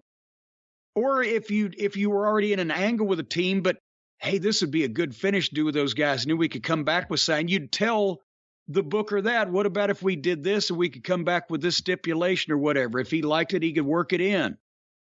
And that happened a lot. Or just, guys talking about their business, especially if it was a tag team and a manager in the car, they could be bouncing stuff off of each other. If you were 3 or 4, single wrestlers in a car, you might not necessarily want to bounce a bunch of angles or ideas off the other guys. They might steal some of them because everybody's doing their own thing. And it's not like you were in a car with people from the other side. It was either all babyface or all heels. But the smart guys would do that. And a lot of times, a lot of booking was done in the car anyway, because if the booker was also a wrestler, he was in the car as much as the other boys were. So you would have a situation where, a young kid would be driving, and maybe there'd be 2 veterans, one in the front and one in the back, but the booker'd be in the back with the dome light on with goddamn book out or writing television or something. Lawler used to write Saturday Morning Memphis TV on a legal pad in the back seat of the car on the way back from the Saturday or the Friday night town at about fucking midnight. And then he'd get to the fucking TV station the next morning and run off 4 Xerox copies, one for the wall in the locker room, one for the fucking director, one for the finish room, and 5, and 2 for Lance and Dave. And I found one actually the day that Terry Funk ripped my pants off. I stole the format and saved it. We weren't allowed to have shit on paper. Wow. Wow. But it's handwritten on a legal pad, the matches and the breaks and what was to go on the tape and what was dark just for Memphis. And that's and that's what they worked off of because they didn't leave documentation for people to find. Nevertheless, where were we going with this? Well, I wanted to ask you a question that popped into my head before, because we all hear about these stories about wrestlers back in the day on the road. They would tell stories, they would learn about the business, they would go over their matches and stuff. If we look at 84, when you're relatively a rookie, I mean, you've been at it for a few years, but you're now in the main event position in Mid-South Wrestling. You leave one of these shows, you're working with the Rock and Roll, Fantastics, whoever. TA and 2. In the car, it's Dennis, it's you, it's Bobby, maybe Buddy Landell. How does the conversation start? If you're going to talk about that night's match, who starts it and how does it go? Everyone always talks about these conversations in the car. When it comes to reviewing or talking about something you just did, how would it go? Well, that's if you had a great match, there'd be about 10 or 15 minutes of back patting, and then you'd get to listening to the radio or telling stories or whatever. If you had a shitty match, it'd be the whole goddamn way home. What the fuck? And if it was specifically somebody's fault, you would be venting and bitching. Or if something didn't work, you'd be figuring it out. Or if somebody, one of the fans hit the ring and you had a skirmish or whatever, you'd be talking about that. But generally, if something was bad, you spent more time, on that and either complaining about the guy to get it out of your system, or complaining about the situation, or trying to figure out, what to fix about it or whatever. And it wasn't really, I mean, if something had happened that we couldn't wait to get in the car and, God damn, thank God we're out of there. Boy, can you believe that motherfucker? Then anybody could start it. But if we're just driving down the road, then actually anybody could start it again because somebody might think, when we do that double backdrop, what about if fucking Ricky shot right underneath and rolled up? And you just, blurt that out and somebody would say something about it. How long after you guys started in Mid-South, because I don't know how much you would have rode with him ever before that in Memphis, how long after you started in Mid-South did Dennis realize you observed everything? He pretty much knew already because, besides the fact that he'd been in the territory for a while, and because I was Jimmy Hart's understudy, I'd managed him in Norvell at ringside a couple times. And, so he had worked with me. We'd been in the locker room, and then he'd known me before as a photographer for ages. So the point is, he knew from the start that, well, that was his comment to Watts when Watts apparently asked him something to the effect of, well, what's your opinion of Cornette's managing or promos or whatever? Dennis said he can talk his ass off. Of course, he wasn't going to disagree with Bill Watts at that point because I think he knew Watts was already interested. But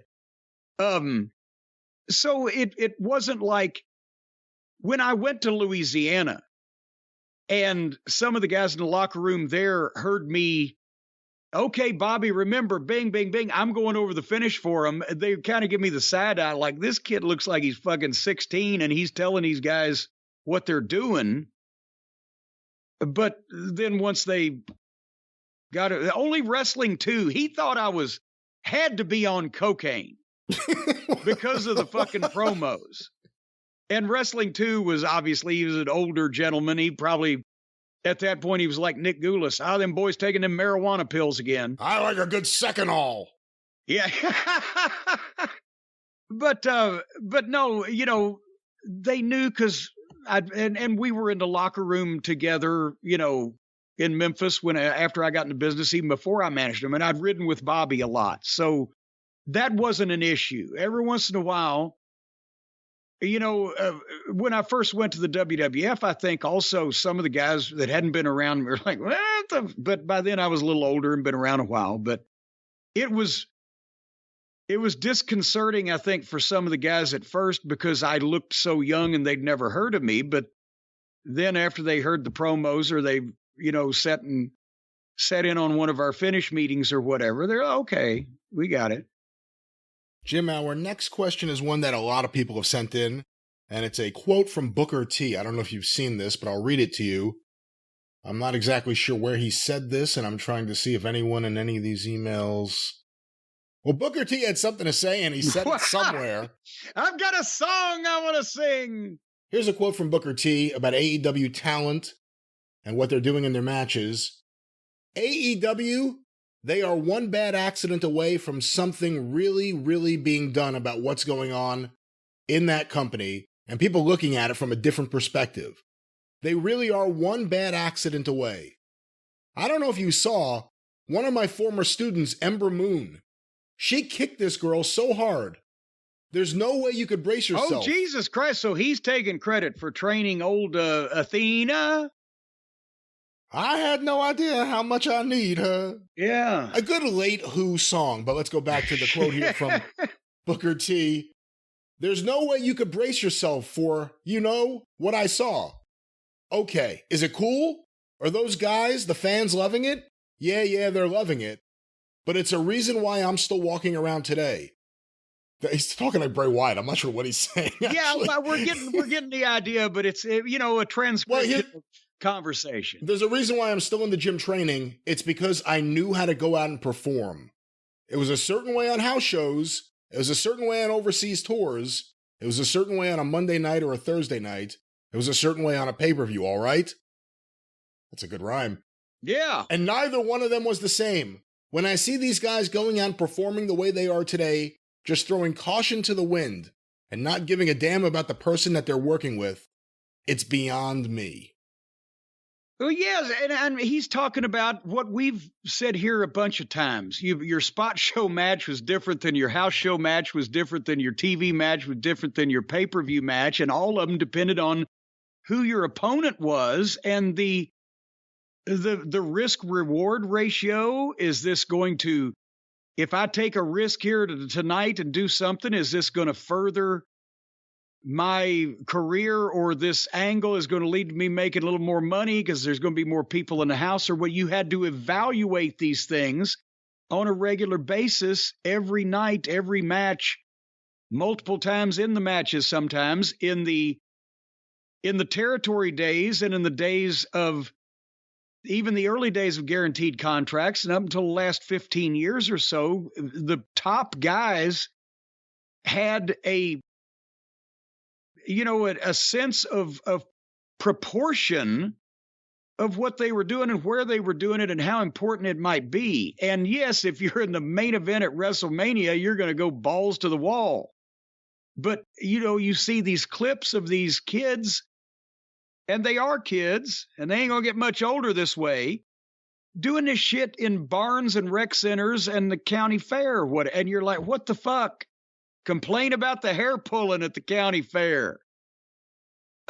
So that's one thing he's talking about. And also, yes, you not only have to be in control of yourself, you have to be in control of your opponent. And that's what everybody still, I don't think, got the picture. We were talking about Ember Moon or Athena or whoever the fuck she is these days, not being in proper control of people when she's putting them places or landing on top of them or being reckless with them. And I actually had a lot of people, well, Cornette, you said that about her because you're racist, but you used to watch Dr. Death and the Steiner brothers beat people up all that. No, I didn't.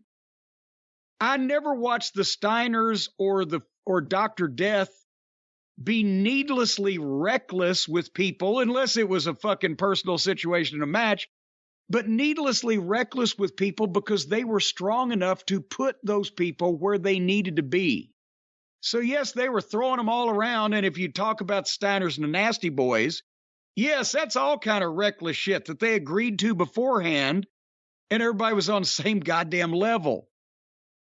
And nobody, but again, you're talking about these kids that are on YouTube matches or these girls that are in fucking, dark matches or whatever the fuck, just actively not only being reckless, but egregiously reckless with the dives and the furniture that doesn't work with you or the indie shows with the broken glass and the fucking et cetera. It's just insane and it's reckless and it's going to shorten careers. And to his bigger point, they're one bad accident away. What he means is what's going to happen if or when somebody is paralyzed for the rest of their life or worse on TBS's air on live television. Hey, that Julia Hart incident, we almost saw it right there. Because you want to talk about something that was unnecessary. There's one that was completely unnecessary. And again, within an inch, and she wouldn't be here. So what happens then? Then not only the television network is thinking, okay, and yes, it can happen in football, but I think we've all come to the realization, even as wrestling fans, that not only is football more popular than wrestling is these days, but also they'll give it more slack because it's a shoot.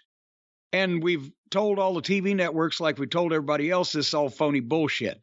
So why did you allow these people in this performance, Tony, to break their necks and die on my live television show, on my network? Fuck you. That's what the boss of Warner Brothers Media conglomerate might say. And then who gets killed or who gets paralyzed or who gets put in an iron lung? Their family sues, don't they? They sue somebody. Yeah, the cons. Well, there you go. And then, they'll probably also sue, since Turner Broadcasting, technically, or the parent company, is paying for that programming. They've got a financial interest. They got a lot of money. They'll get sued too. So, yeah, that's one bad accident from spoiling the whole bunch girl. Well, Jim, if there were one bad accident, you'd be dead. But if there was a almost really bad accident, you may still be living and you may need a lawyer and you may need to sue. If there was, what a perfect transition from that question, ladies and gentlemen. If there was a bad accident, either good, bad, or indifferent, and you do need to sue, I think by now all thought all question over a potential attorney to represent you in court has been answered, and answered by this man right here. Call Stephen P. News.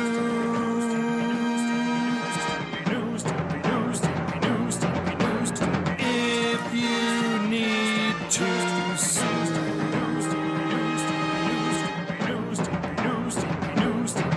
An outlaw mud show or two. He'll sue the rest.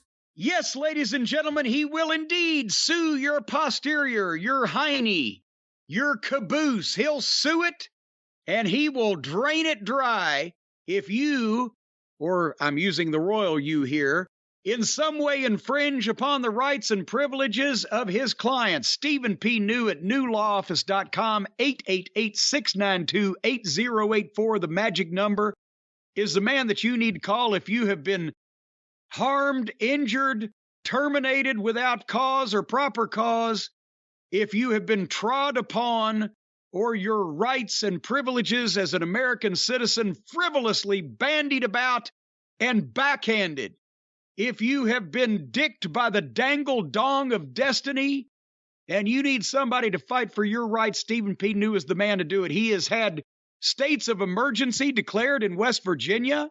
We've talked about that over the last several weeks. He has saved the opioid-addicted babies. He has brought the pharmaceutical companies to their knees. He's filing cases in state after state in multiple jurisdictions because he's spreading out to cover the world like Sherwin-Williams. He is a man who will take care of your interests and your rights, and most importantly, get you compensated for infringements upon same. And he loves the little animals. He contributes to the arts. And he's also a parent, a father, a husband, a son, and oftentimes a son of a bitch if you get on the wrong side of him. That's Stephen P. New at newlawoffice.com, 888-692-8084, the consigliere of the cult of Cornette, standing by on that phone, ready to take your call and help you. Just like the guy that used to sit by the phone on the old home furniture commercials. You remember that way? You didn't watch TV in the 70s in Louisville, did you, Brian? Not much, no. I'm here alone, waiting by the phone, listening for one thing, ring-a-ling, so make a vow to call me now and tell me how I can help you. All right. Well, on that down note, let's get a couple more questions and get out of here. You really love to sing. Oh, God, I just set you up. I love to sing about the moon and the June and the spring. I love to sing about the skies. Well, let's see how you like to answer. Answer? Some questions. This one was sent to CornyDriveThru at gmail.com from Rowdy Roddy Rooster in St. John's, Newfoundland. I know in the past, wrestlers have hidden blades in their tights and in the tape on their wrists and fingers, but it seems incredible to me that guys actually hid blades in their mouths during matches. This practice seems dangerous and a little insane to me. Is this fact or fiction? If it is true, who were some of the names that hid blades in their mouths? And were there any mishaps, such as a wrestler actually swallowing a blade or cutting up his mouth?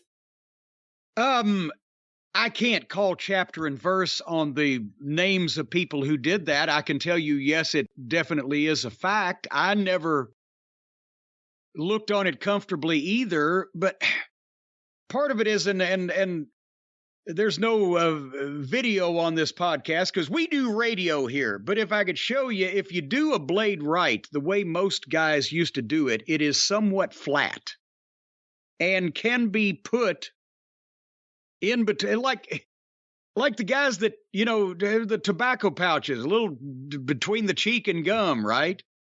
They'd put it between, or the bottom lip in there where the teeth are on the other side and keep it where you need it, or in between the cheek and gum or whatever.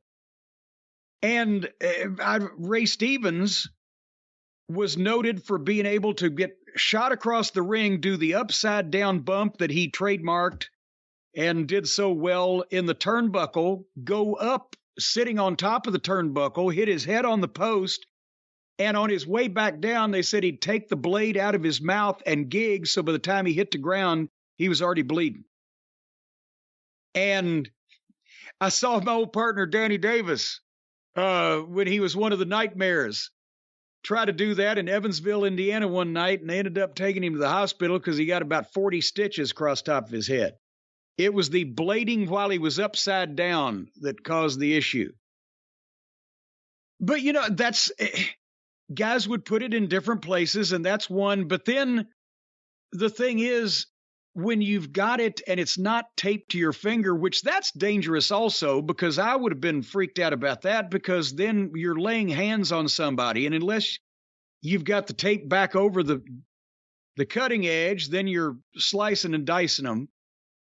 But guys who would carry it loose would also, if they had it in their mouth and they spit it out and they used it, they'd have to put it away somewhere, and that would generally either be in their tights or in their opponent's tights.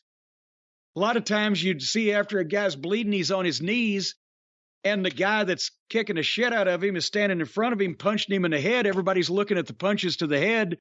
The guy that's bleeding is sneaking his thumb and forefinger into the front of the guy's waistband of his tights to give him the blade. Or sometimes guys would put it in the top of the ring post. If the ring post didn't have a cap on it, then it would drop all the way down to the bottom.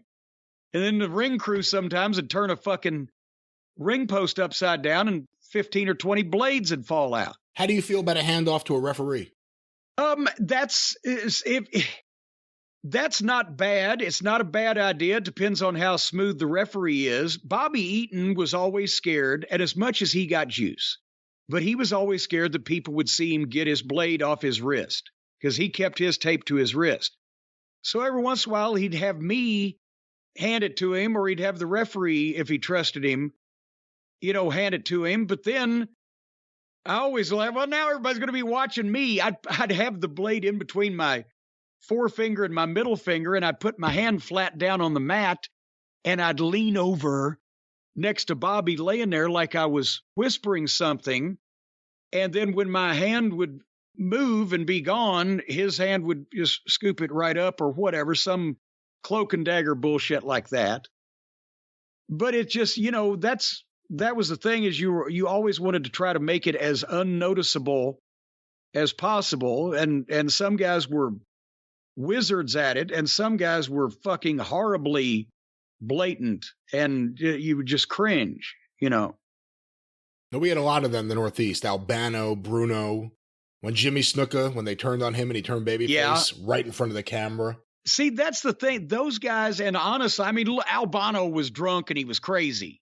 And I loved him, but he was drunk and he was crazy when he did that shit. But a lot of the guys in the Northeast, they were used to the big buildings where the majority of people were so far away that you could get away with shit.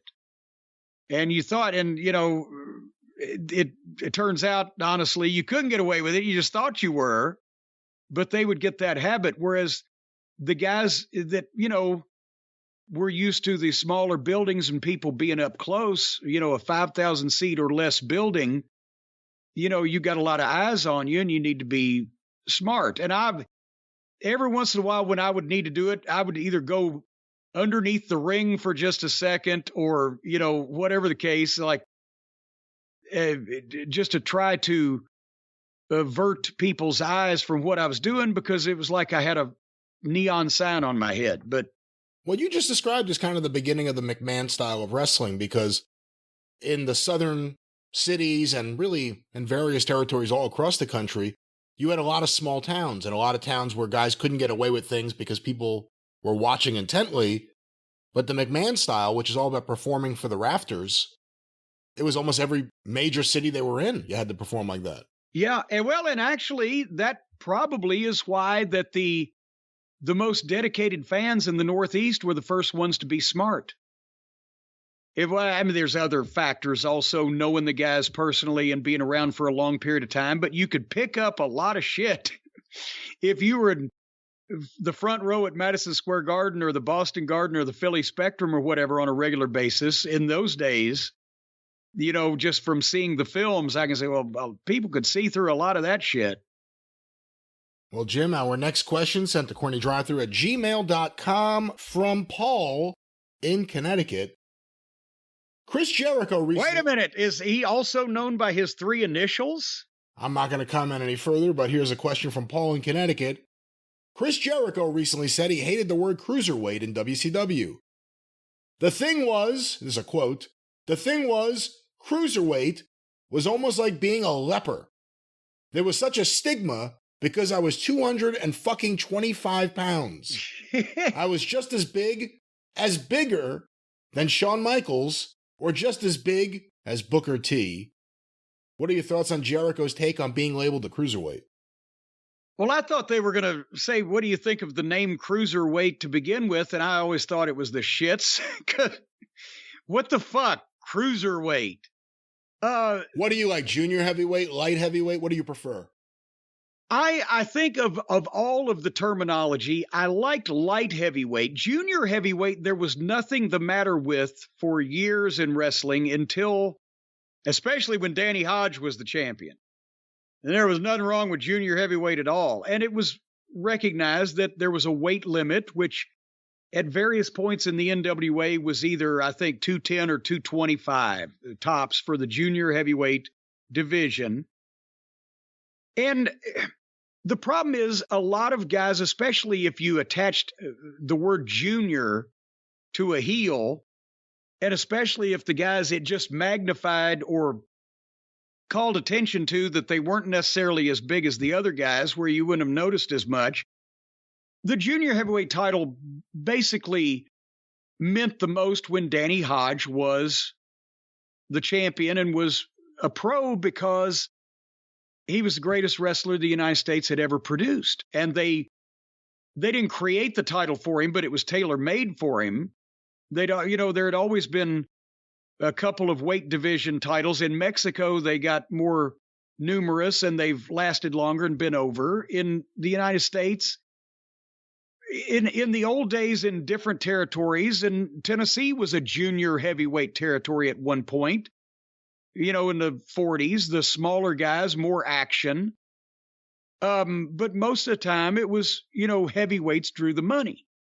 So they started playing with the thing after Hodge and after the 70s, the junior heavyweight title wasn't a big deal.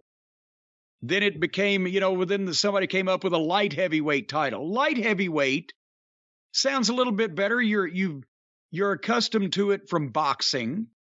And it's, right there at heavyweight, light heavyweight. And it doesn't call anybody a junior like they're a child or whatever. So I'll go for light heavyweight.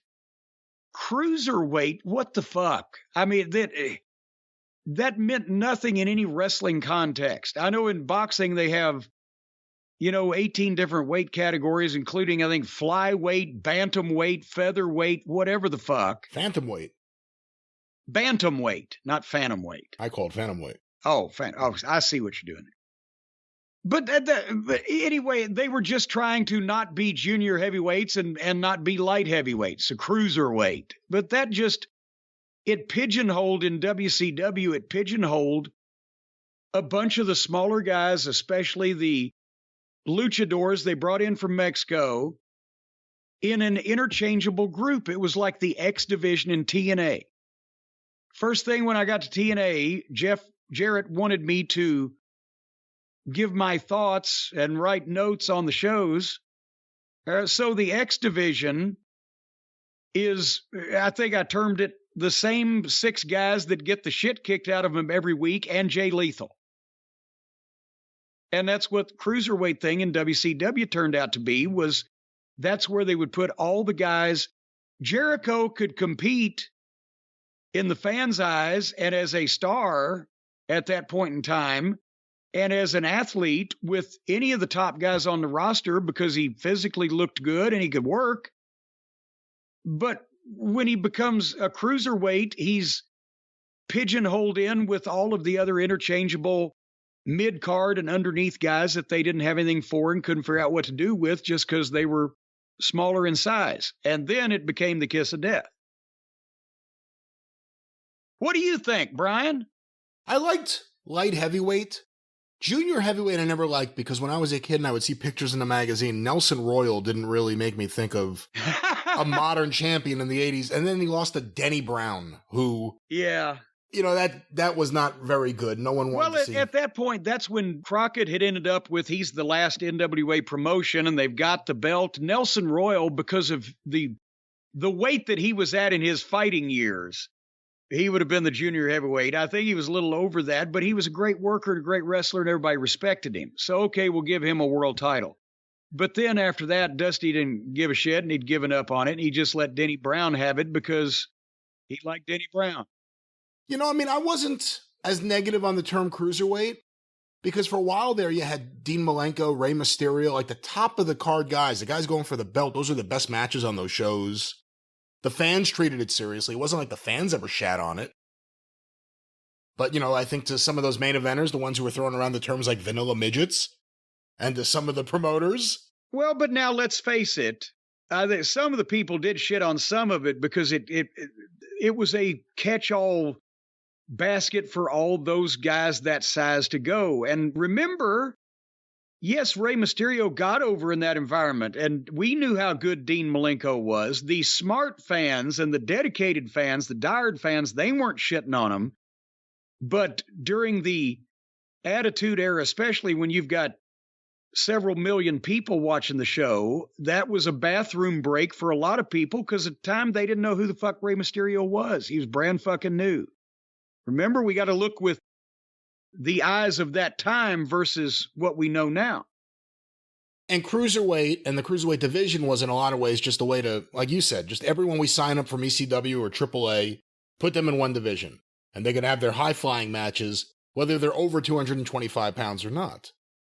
And yeah, and that was the same. The X division in TNA was supposed to be the action, the flying division or whatever, the modern style division, but then Samoa Joe would win the things. There was no weight, limit or weight fucking quotient for it. So that's what they were trying to do is the same thing. It was the same mentality. Let them have the video game matches.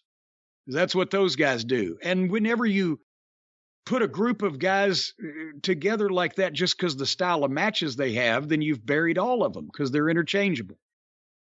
What are your thoughts on having a separate division for a different weight class?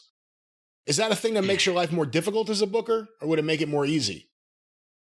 No, Vince tried to have, remember the light heavyweight title he tried to have for about 6 weeks because if you've got a guy, again, if you had a Danny Hodge, boy, if we just had a Danny Hodge today. But if you've got a guy that would benefit, like a Rey Mysterio, I can't remember now 30 years ago and I wasn't there, but if they didn't build the whole thing around him, they should have. If you got a guy you want to build something like that around, but you can't bring in 12, 14 guys just to work with one fucking guy and create his own division. And I think at this point, when there was a traveling junior heavyweight champion that you didn't see all the time, it was kind of another way to have a world title, not quite as meaningful, but it was something. I don't think you need different weight classes now, especially as many titles as they already have and championships and belts in every company. Good God, they've got men's and women's and trios and TV and the regionals and other companies, and now weight classes. Fuck, I think that horse may have all left the barn by this point. Jim, our next question relates to something we talked about earlier, sent on Twitter using the hashtag CornyDriveThru from Arthur Pryor. Does Jim think it is a problem that Sami Zayn has Roman, Jimmy, and Jay breaking every week like it's the Carol Burnett show? Should Triple H step in and say, stop effing around to Sami?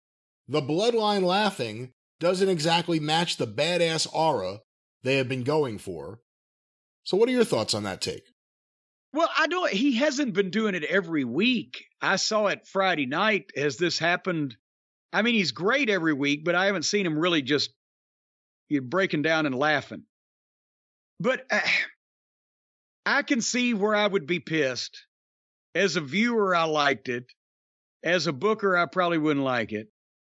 But how do you get mad at someone? I mean, it wasn't like he was being overly hokey. Well, that's the thing is he wasn't, his performance of what he was supposed to do rendered them unable to keep a straight face. Not that he was jacking around, going to business for himself, throwing in little comments or wink, wink, or eye rolling and cracked them up that way. It was just what he was supposed to do, and it was funny.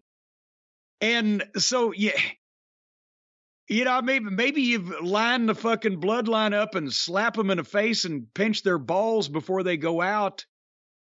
You know, but I don't think you castigate Sammy for being so good. It's one of those things that happen. If it was a regular thing where they were just laughing in promos all the time, it would kill their goddamn gimmick. But with this, I think everybody saw that regardless of what you would think or say about wrestling, it was hard to keep a straight face. Did you ever break Dennis during a promo? You know, well, see, the thing is, it was hard to tell because Dennis had that smirk that he'd do a lot anyway. Bobby would turn every once in a while at the podium at TBS. That's where I would get him mostly.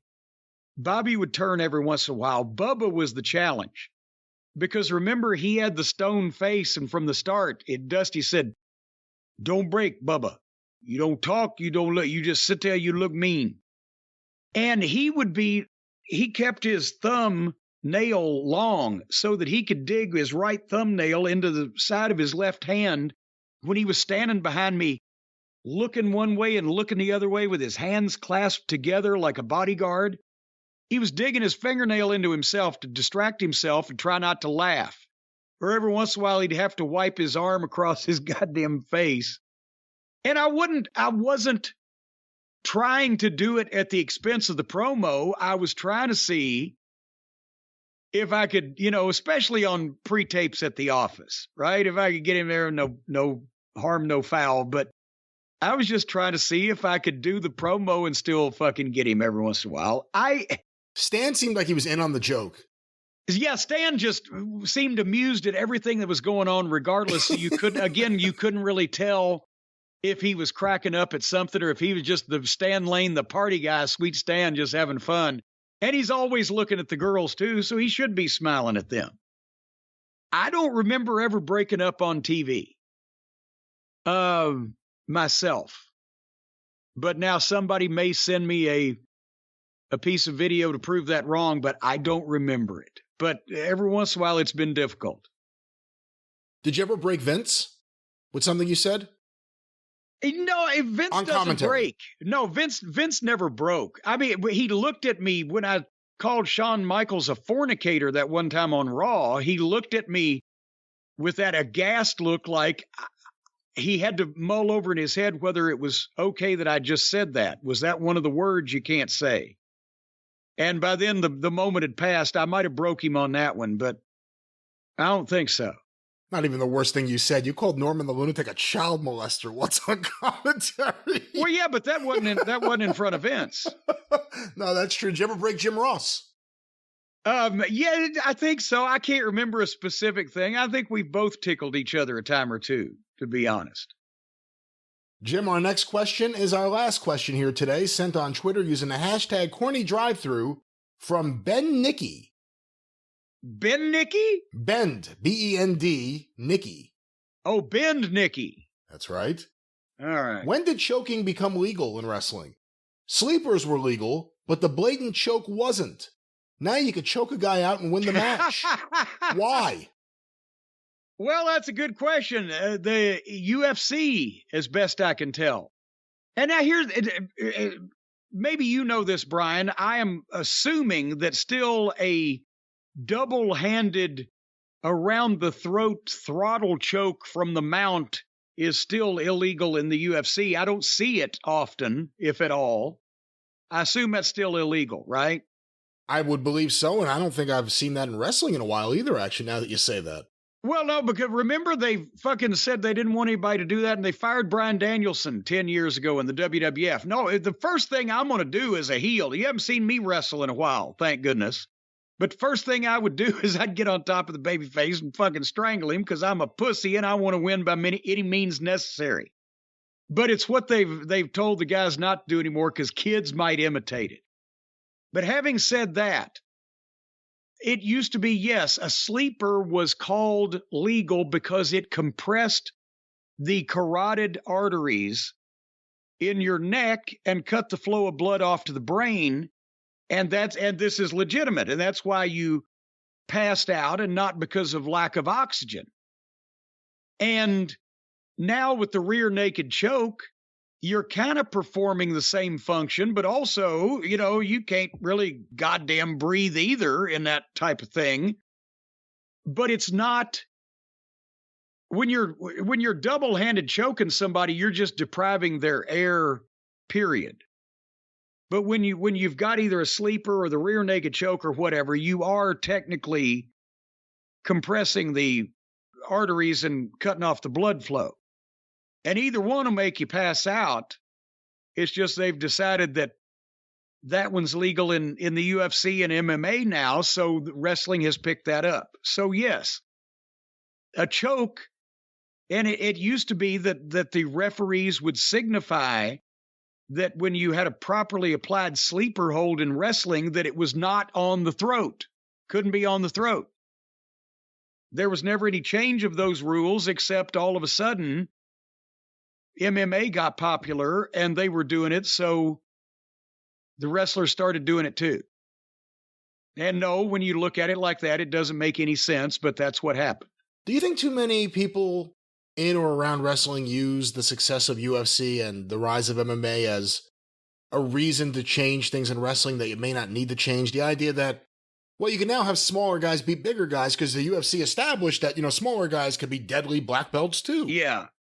That argument now, you can't have guys win the same way they used to because people have been exposed to all new things with UFC. I've never bought those arguments at all because I always thought you're assuming every wrestling fan's a UFC fan and you're assuming every wrestling fan gives a fuck about what happens in the UFC or boxing or anything else. Yeah. Well, and that's correct. There was a crossover, especially in the early days, The Ultimate Fighter and the correlation with Raw and then The Ultimate Fighter following on Spike or whatever. There was a big correlation of fans and there was a crossover. And yes, you can take a variety of things from mixed martial arts and the UFC and apply them to pro wrestling. It doesn't mean you had to do everything. And with Ring of Honor, I was excited that in the late 2000s, here's a hot new sport. A lot of being MMA and UFC, a hot new sport, but a lot of the guys in Ring of Honor have cross-trained in mixed martial arts, and it's a hand-to-hand combat, and they exhibit that influence in their wrestling style, and that's good. It's youthful, it's young, it's different. It's a hot new sport. It's athletic. It's a real sport.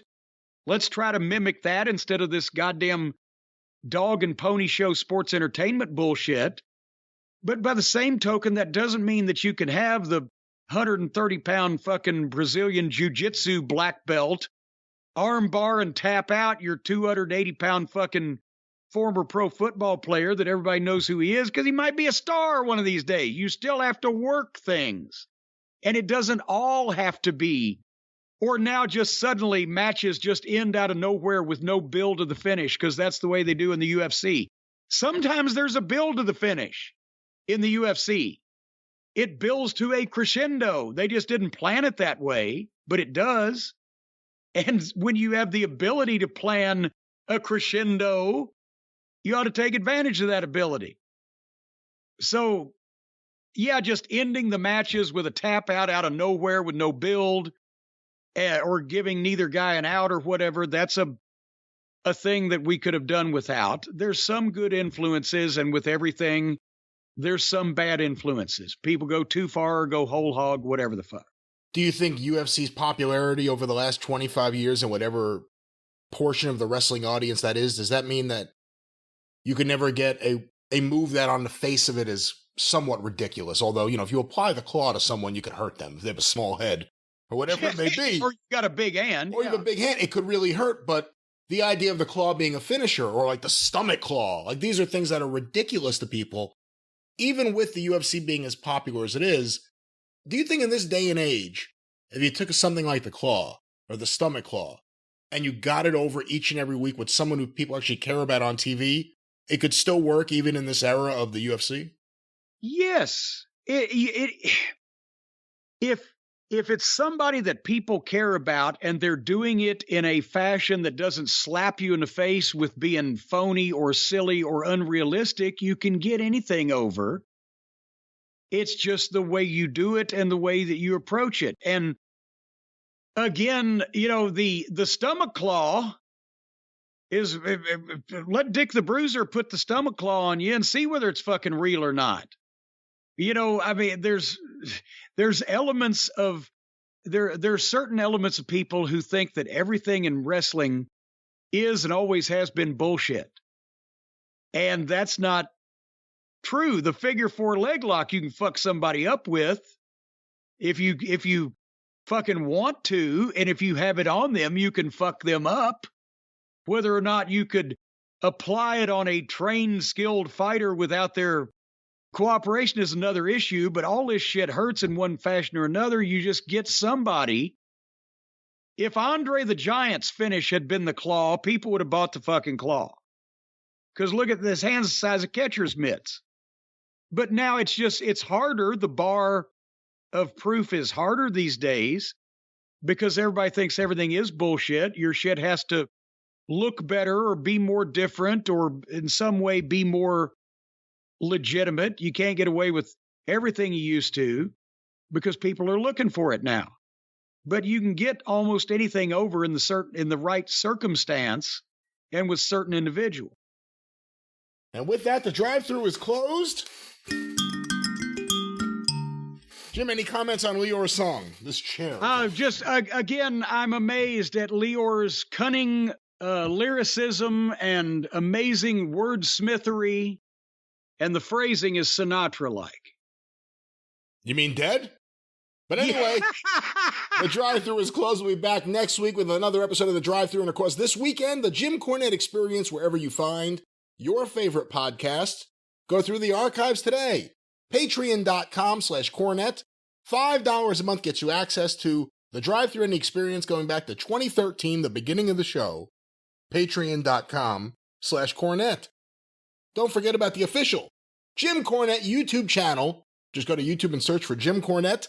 Full episodes, clips of episodes, omnibus collections, all with the very popular Travis Heckel artwork, the official Jim Cornette YouTube channel. You can follow Jim on Twitter at @TheJimCornette. You can follow me on Twitter at GreatBrianLast.